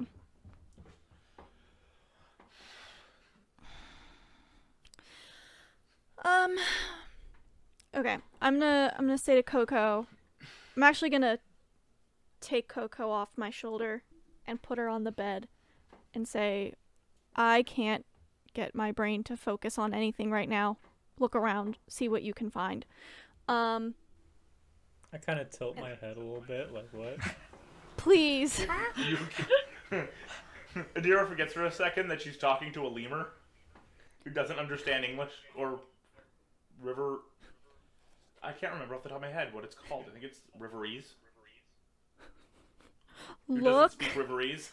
around at the bed. Okay, anyway. Monkey see, monkey do. And then I'm gonna go here and I'm gonna try to attack the thing. Cool. Make your attack roll. You have advantage because he's blind. He Hell blind. yeah. Okay, come on. Wait. You do have to roll first to see, because this is a new thing you're doing on your turn. You have to roll to see if your panic attack allows you to do it. Okay, this I can use Coco's thing for. We negated it on you making your investigation check. So Gotcha. that was Okay. I instead of just making it advantage, I just said you could do it. So for this, you got to make the roll. I'm so sorry. But with this, it's Wait, okay. No, I'm making the roll. DC to see if I can do wound up being low enough that you would have automatically hit it on your investigation check. So I just negated the advantage and said you can make it without having to roll to see if you can make it. So Gotcha. put the DC on if you can make it. So this you're just normally rolling. Okay, See, my constitution. Con My save, constitution yes, for the. Yeah, for this. my con save was a 22. You can totally make this attack.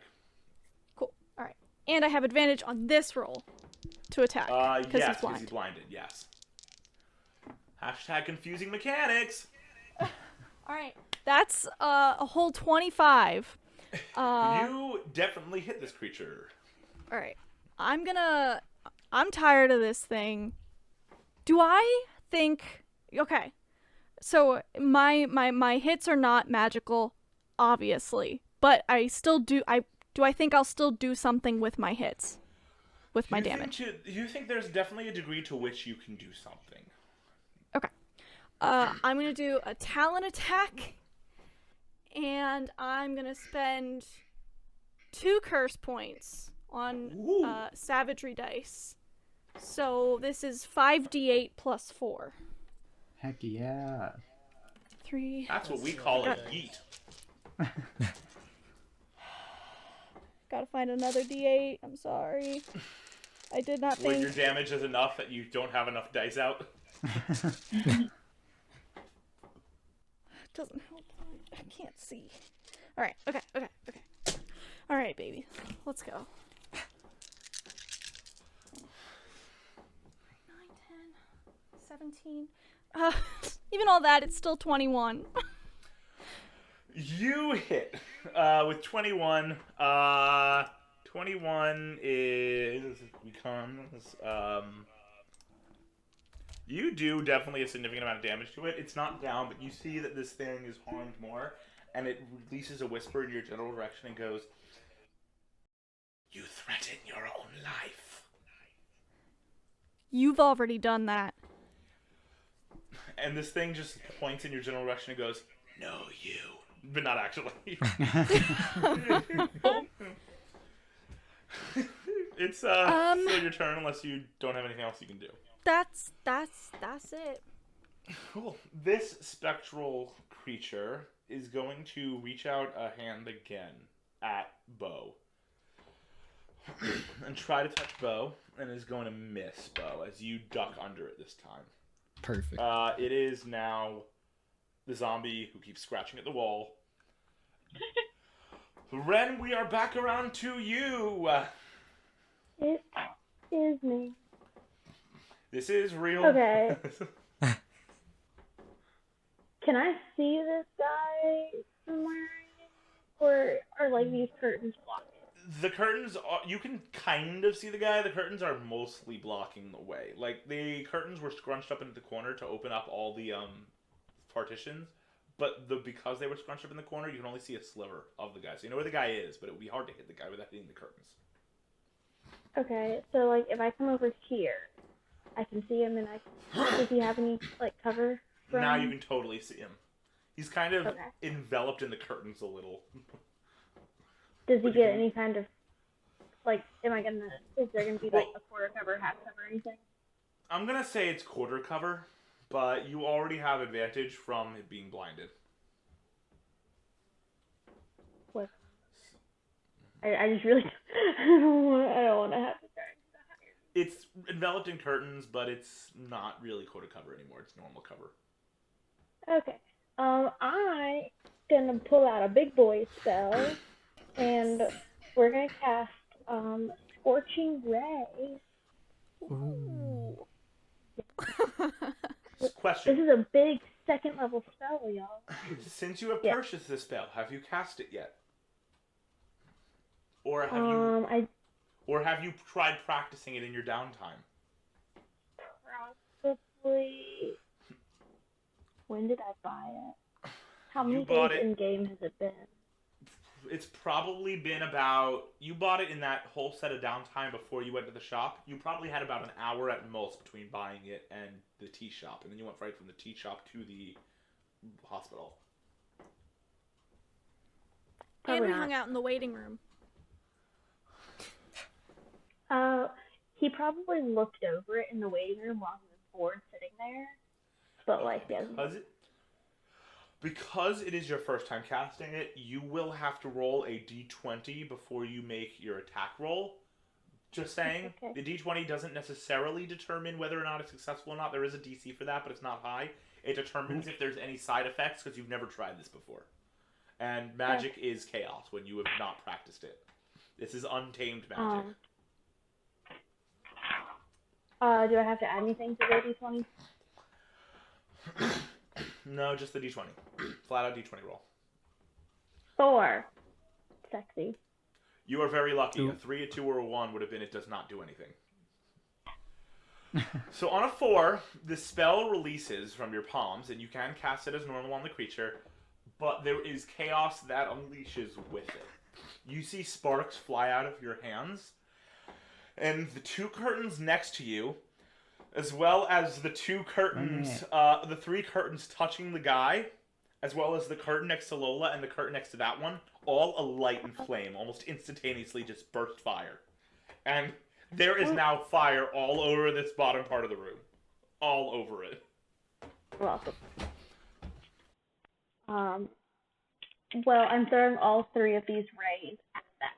So I'm going to go ahead and roll for my 3 attacks.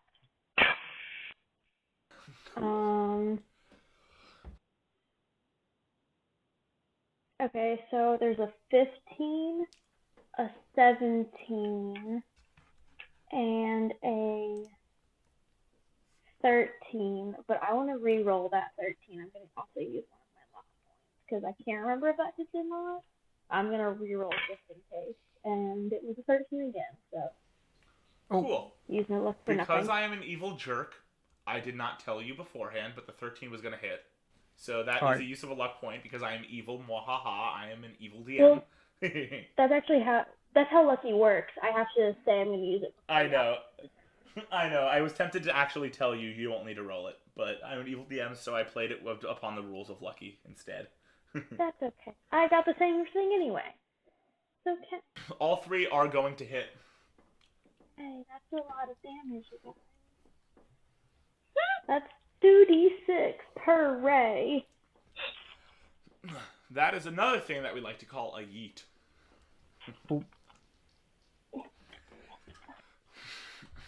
Right, divide a d6. Okay. So I'm rolling 6d6 right now. for all 3 rings. 4 twos! Oh, So that's 8. And then there's a 5, 13, and a 6 is 19. So 19 points of fire damage. Cool.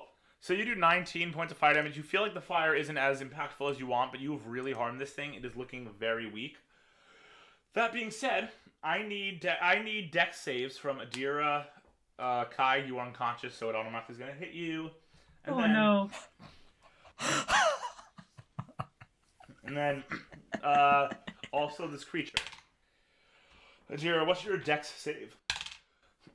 My dex save is +6. Cool. You and this creature both take some fire damage. Kai, you do as well. That's an automatic fail, so you take a death save fail. Okay. As you and this creature take Adira, you and this creature take fire Wait, don't damage I for roll? touching the Do I not curtains. roll a dex save? Oh, I thought that was your roll. I didn't realize that was just your I thought modifier. I thought you asked what my okay, never mind. No, I'm I stupid. thought you just I thought no, you asked... I got that's a 17. I was confused. You avoid it. You only take 1 point of fire damage because it's halved. Okay. Great. Cool. You see this creature, both of you, everyone who's around here, you see this creature just fade again into shadow like the first time. I will tell you right now, you guys were so close. Bo had this creature down to 1 hit point. If you had gotten it down to 0, this wouldn't happen, but the creature reappears as this specter transforms and morphs into the creature. Into this shadow. And it seems to be refreshed, replenished, back up to its partial health. Partly refreshed and replenished. You were so close. Bo was almost there. I think I'm gonna be joining You Kai. guys just missed out on it. It is now Coco's turn. all right. You guys were literally 1 hit point away from effectively ending this initiative because the zombie is turned and not fighting. Haha, zombie, you useless. Well, Adira looked at me and pointed at the bed and then walked This away. is so brutal. So no. I'm gonna grab the covers and just pull them. You reveal this body that is wearing a hospital gown, fortunately, covering just enough that you don't see anything. But you pull the covers and they kind of come off the bed and just floop up in the air and go over you the other way. I need you to make a luck check to see where the curtains floop. Okay. The covers floop. That's a 3. So the covers floop right into the fire and immediately burst into flames. God. I need a dex save from Coco to get out of the bed sheets. A Keep in mind dex they are- save? Yes. Keep in mind they are covering you completely, so you are going to have to use disadvantage on this save. You're getting out of the covers either way, but the disadvantage is to see how fast you get out. Well, I rolled 2 16s, so that's a 22. Cool. You take you take 1 point of fire damage as you feel your fur get singed a little bit, but you are able to duck out of the covers pretty quickly before you can get hurt more. I'd just like to point out that that's the first point of damage I've taken all campaign. Of course, you're a lemur. No one wants to fight a lemur. No one thinks twice That's about scary. a lemur. And then I'm just gonna kind of like yell, like looking at Adira and point. like, see what I did? Is it like proud or Did it. is it a Look! proud yell Look! or a like No. angered yell? Is Coco like proud happy yell. or sad? Coco's It's so a proud happy. yell. Do I see this too? Coco. Yes. Look. You see Coco get singed a little bit, Lola, and Oh, no. you feel this instinct kick in Oh, that kicked in about 36 hours ago. oh That is no! just I shouldn't. uncontrollable. Oh no. It was a happy Hi. yell, though. Kai, I'm Yeah, so but you sorry. got singed. You took damage. Kai, Coco I'm so doesn't sorry. care. Hashtag characters. Can I start running up to Adira? Or no? Because I haven't used my movement. Yes, you haven't used your movement. I was just letting Lola know what to expect. I'm gonna run up to Adira and sit proudly on her shoulder. Cool. That's not. You didn't. It is now Lola's know turn. Coco. I can't focus on anything else. I have to go and get Coco. Yep. So, I was in the middle of bending down to help Kai when out of the corner of my eye I see Coco get her fur singed a little bit on the fire, and I straighten up, my face going completely blank, and step over Kai's if I use the right thing, if I step over Kai's body, and are you on her shoulder? Yeah, I'm sitting on Adira's shoulder. I pick up Coco with both hands and use Cure Wounds. Oh no, wait, I'm rolling real dice. What am I doing? What am I doing? You pick up Coke with Giving both you hands. 5 + And 4, you 9 points of healing. You take like a stroke over the singed part of Coco's fur, and it seems like some kind of like gel has appeared where you stroked on Coco's fur. It is like, Don't you think that would have been a little more effective on Kai? And Lola, you don't know where this gel's coming from. You just know it's healing Coco. Coco, you're back at full health.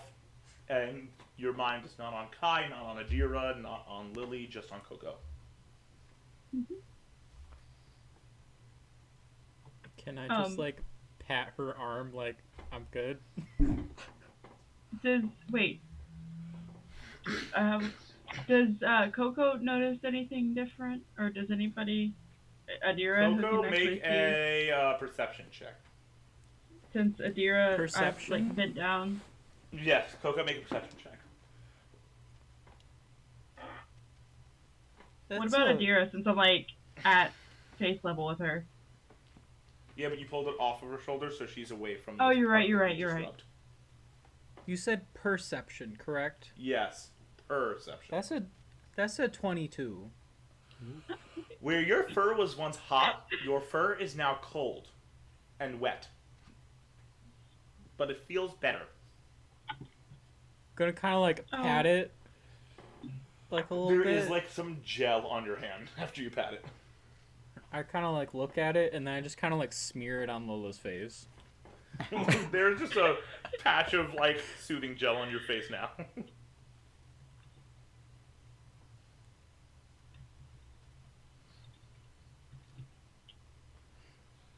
Lola, are you doing anything else? No. Also, Well, Coco, one more thing. You do notice as this is happening, Lola's eyes, which are usually this like bright green, almost like a vibrant glowing green almost.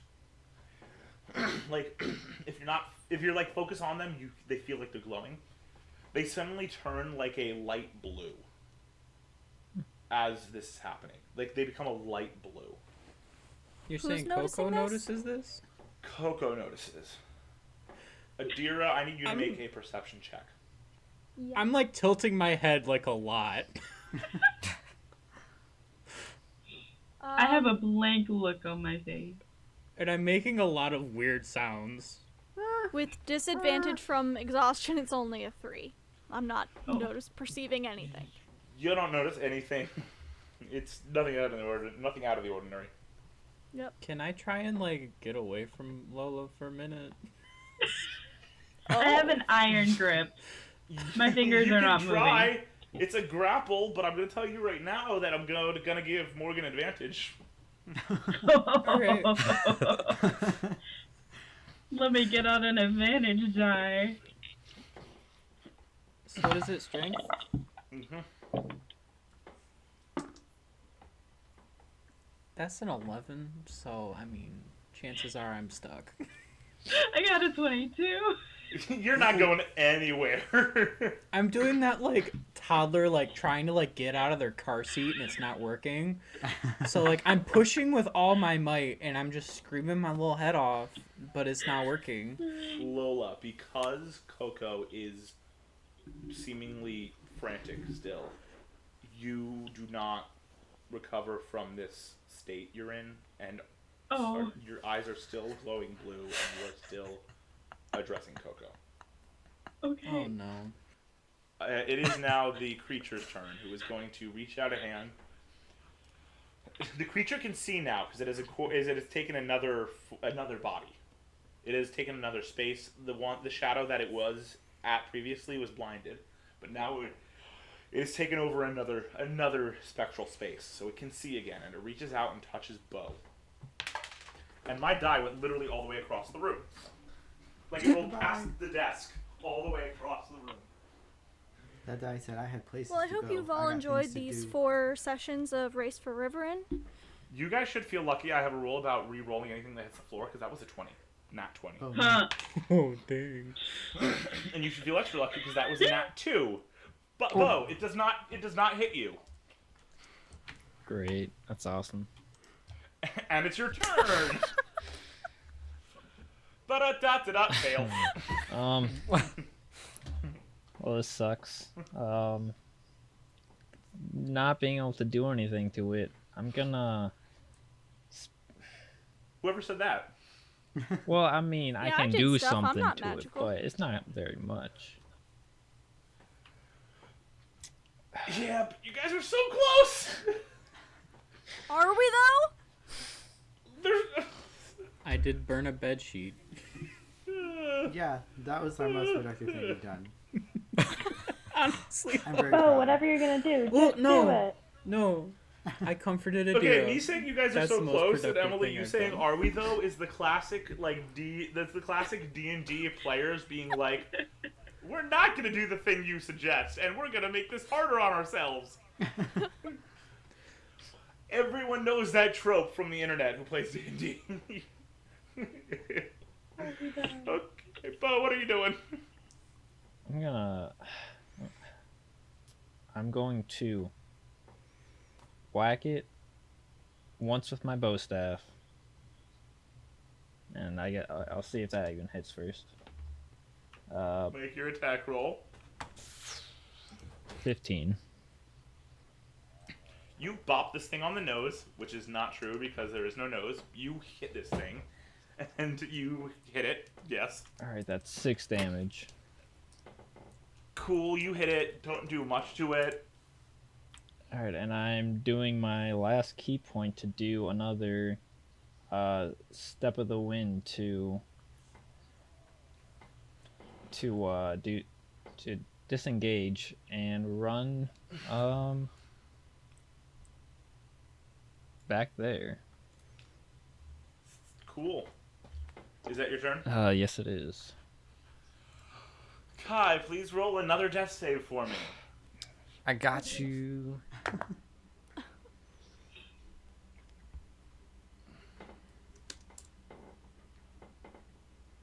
Thank you. You're welcome. It is now Lily's turn. Lily, you are right near Kai. I will let you roll another perception check to see if Kai is unconscious. Okay. This I'm not gonna make you roll. I am gonna make you roll disadvantage because he's on the other side of a burning curtain and bed sheet With disadvantage? with disadvantage. Yeah. 12. That I have to think about this because I didn't set the DC beforehand, which was stupid on my part as the DM. I'm trying to decide if it was 10 or 15. Because there's burning bed sheets. You know what? I'll say the DC was 10. You spot an unconscious Kai starting to burn on the side of the bed sheets. I want to take one last look at the body to see if I can figure anything out. Okay. Make an investigation check. I'm gonna say, Adira, you notice that your mother is prioritizing the body over Kai. I got a 16. You are looking at this body, and this time you actually notice something. Thanks to when Coco slapped it and the head was turned. Like, you can see there is a mark on the neck. It looks like a puncture wound. A small hole on the side of this withered body. And it looks fresh, like something was recently there to puncture it. From the size of it and from the dried blood around it, it seems like this was some form of a needle. But you cannot tell on your roll if something was drawn or injected. Okay, I don't think I'm gonna be able to fix anything with that. Do So you tell I me will that? run over to Kai. Yeah, I'll say I looked at the body again, and we can talk about it later. But I gotta help Kai. Coco and Dira both notice that you go to the body first before you go to Kai, who is burning as we speak. And I will go up here and cast Cure Wounds.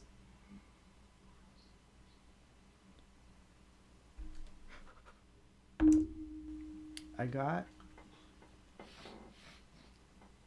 6 hit points. Kai, you recover 6 hit points, or as much as you can with your subtracted hit points. I can get 6. When you wake up, groggily, you still feel like you have almost no energy, and your leg is burning. Oh my god. There's fire on your leg, and the curtains are on fire. Oh my god, what the heck? And then, can I use like my last 5 feet of movement to try to drag Kai away from the fire? That is technically an interaction with an object. Okay. So I'm gonna say, given you did an investigation check and you did your spell, I'm gonna say no. Okay. I'm not strong anyway, so. You Kai's wait. still turn. exhausted, but Kai's like screaming. It is Adira's turn. Did Lily tell Adira that there's like a puncture wound Yeah. on this I- person? I said I noticed something, but I was gonna talk about it later. Because By the way, when you take care of Kai, Lily, you see Lola literally standing directly over Kai's unconscious body. Kai, you see Lola standing right on top of you. I want to make it Hi? clear your head is not directly under her, so you are not accidentally looking up her skirt. No, your like midsection is under her skirt. Kai's just gonna be like, hello? Oh God. I want Lily to make a perception check. natural 20? You see that Lola's eyes are this bright, almost glowing blue. And she has an iron-like grip on Coco. You could have sworn her eyes were green. And her face looks blank, almost mechanical in how blank it looks. I'm also screaming. Like, scared screaming. That too. Lola, what's going on? Trying to get away. What's going on, Lola? You don't seem to get a response.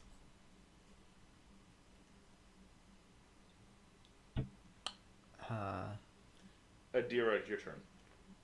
Yeah, Okay. I'll do an investigate of the room now to look for medical instruments, like I was initially gonna do. Cool, make your check. Oh my god! It was a nat 1 with You dis- see nothing of the sort.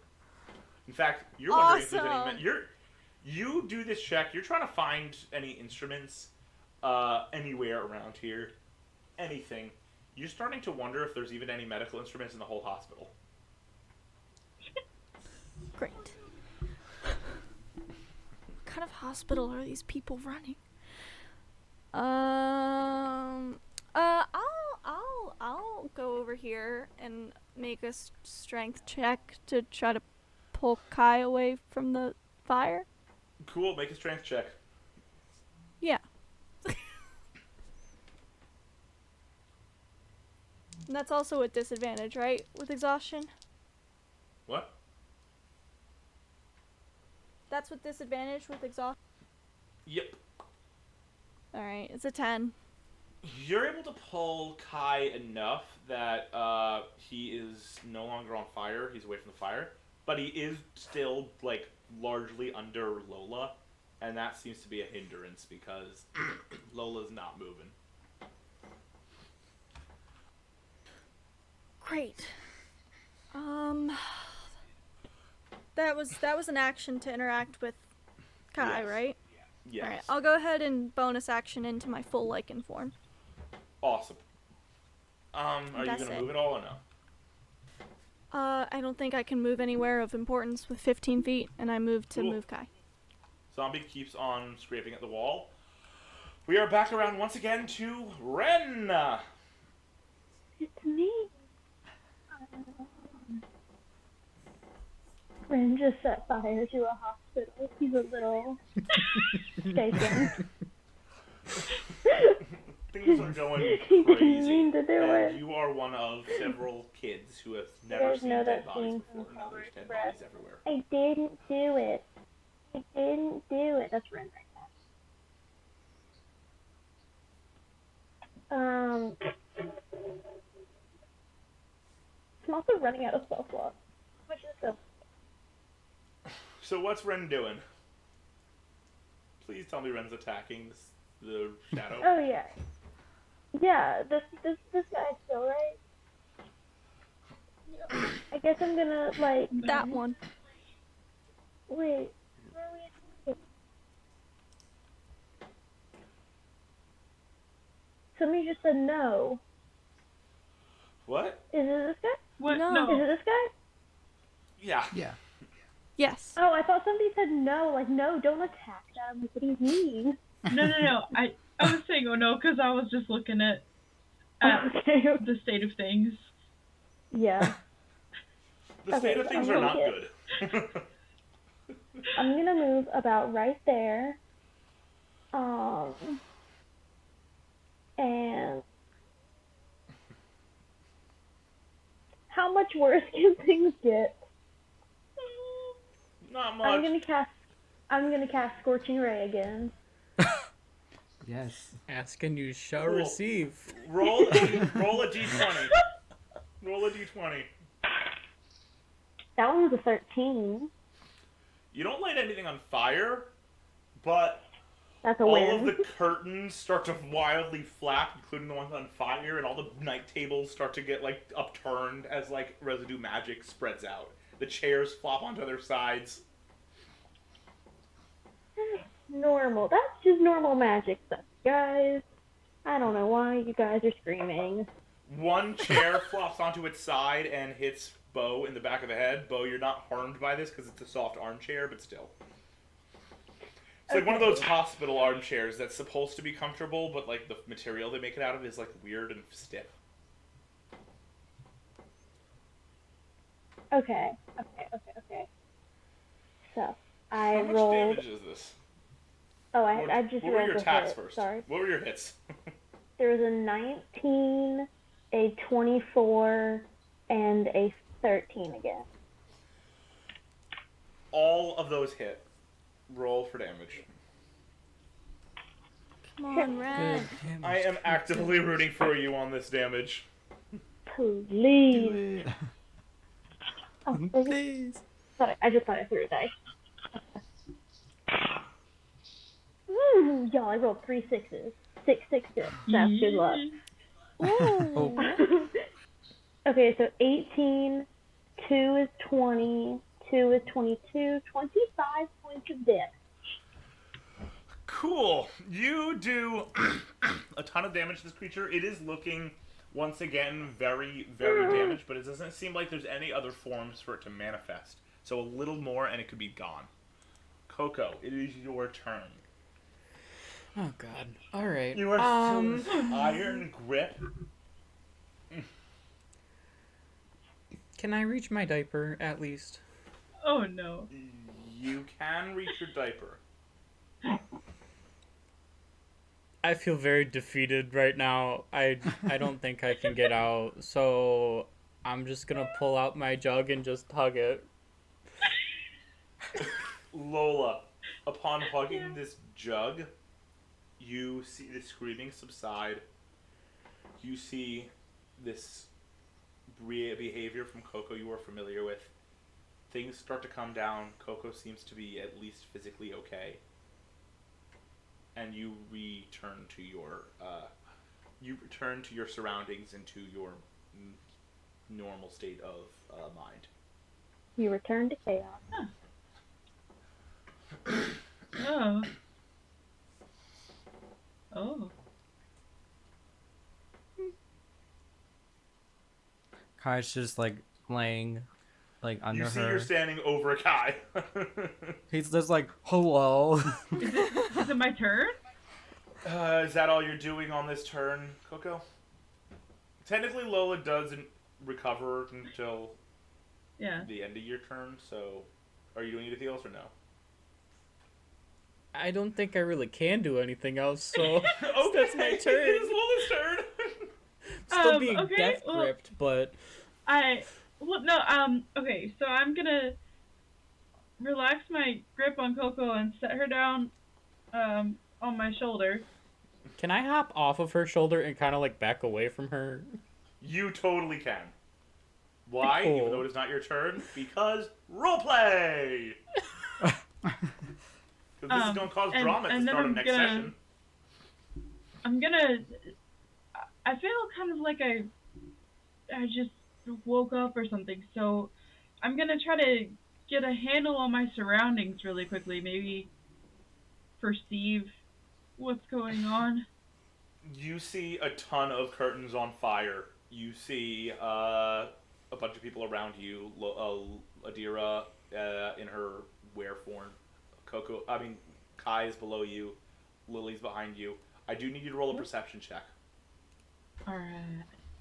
I'm like You clutching do my see Coco. jug Yeah, you do see Coco Backing clutching the up jug, towards backing away Adira. slowly. towards Adira. Are you sure I do? Because I rolled a 2, but my perception is a -2, so I got a 0.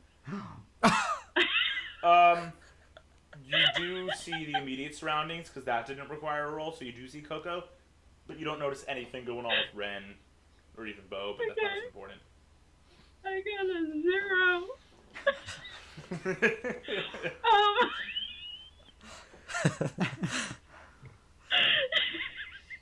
There's a moment where you Okay. forget who you are, but then you remember again with a 0.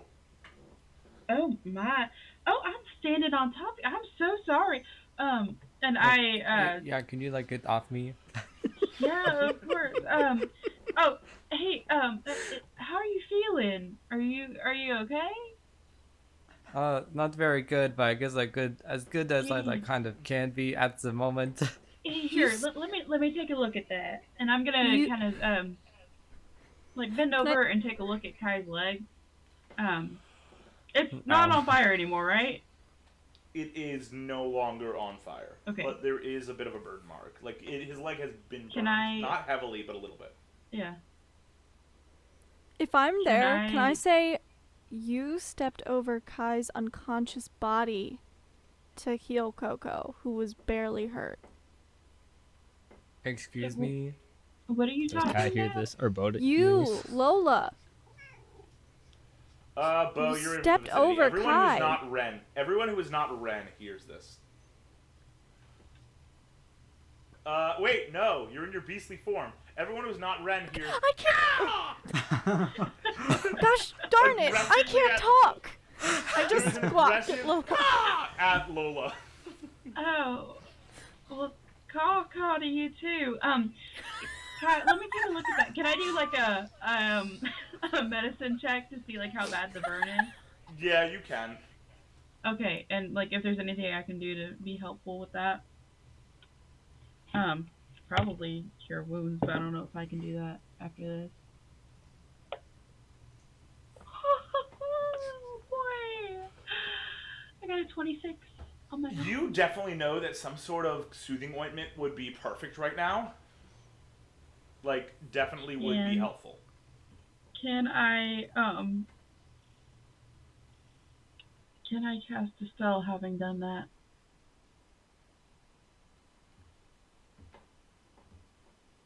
Because I don't know if I can find ointment. Here, let me see what I can do, and I'm gonna try to cure his wounds. Cool. So you do the same rub over his leg as you did to Coco's fur, and as you rub it, this time you are like kind of cognizant of it. It seems like where you're rubbing, this cream, this ointment is appearing, this clear ointment. Kai, where you are feeling burn marks, it suddenly becomes soothed and better. It's strange. And you guys all see it, everyone in the vicinity except Bo and Ren. So Coco is backing away, you're preoccupied. Lily and Adira see this too. As Lola does this, it seems like from her hand, this cream is coming and covering Kai's leg. Kai, you can tell this as well. How many points does he recover? 10. As many as you can, up to 10. Okay. Oh. Cool. Kai's kind of like freaked out at first, and then he's like, "Oh, okay, that feels nice. Thank you." Yeah. Lola, this is the first time you're actually aware of you being able to do this as well, because you've always had like a blank mind, like a blank expression when you've done this in the past. Why is this ointment coming from your hand? And when you look at your hand, it's just a hand. Like there's nothing else. There's nothing there. Yeah, I'm just looking at my hand, getting distracted, and that's where my turn's gonna end. Me just staring at my hand. Cool. This creature is going to immediately look around, and it is going to see the closest target, and it's going to travel towards Ren. Oh no. That is going to miss. It misses Ren. Ren, you duck behind the chair, and it misses you. I have no armor class. Bo, it is... Wait, what is your AC? What is your AC? It's a 12. That actually hits then. Shoot! Oh no. No. What does that do? That does... It's gonna happen again.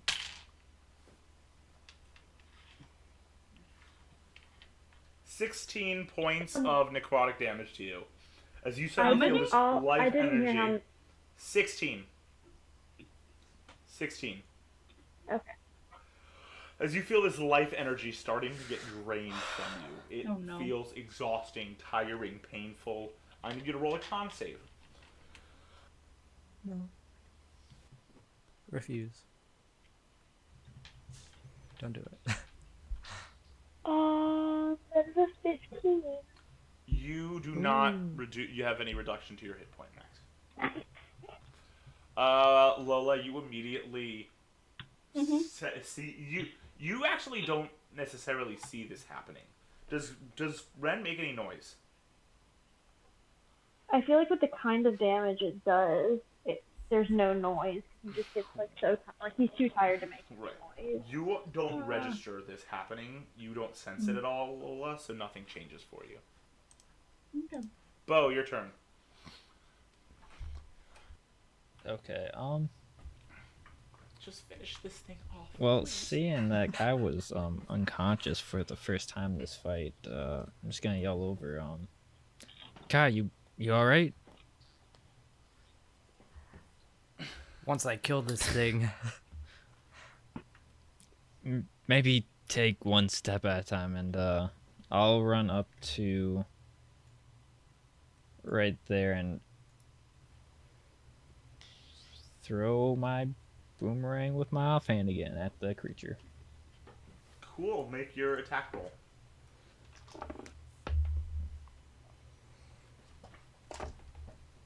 That is a natural 20. Super Oh range. my gosh. You swing this boomerang and get it right in the sweet spot, and it does that thing where it slows down inside of it, and then comes out the other side and wraps back around to you. You can double your damage dice. Yes, yes, yes.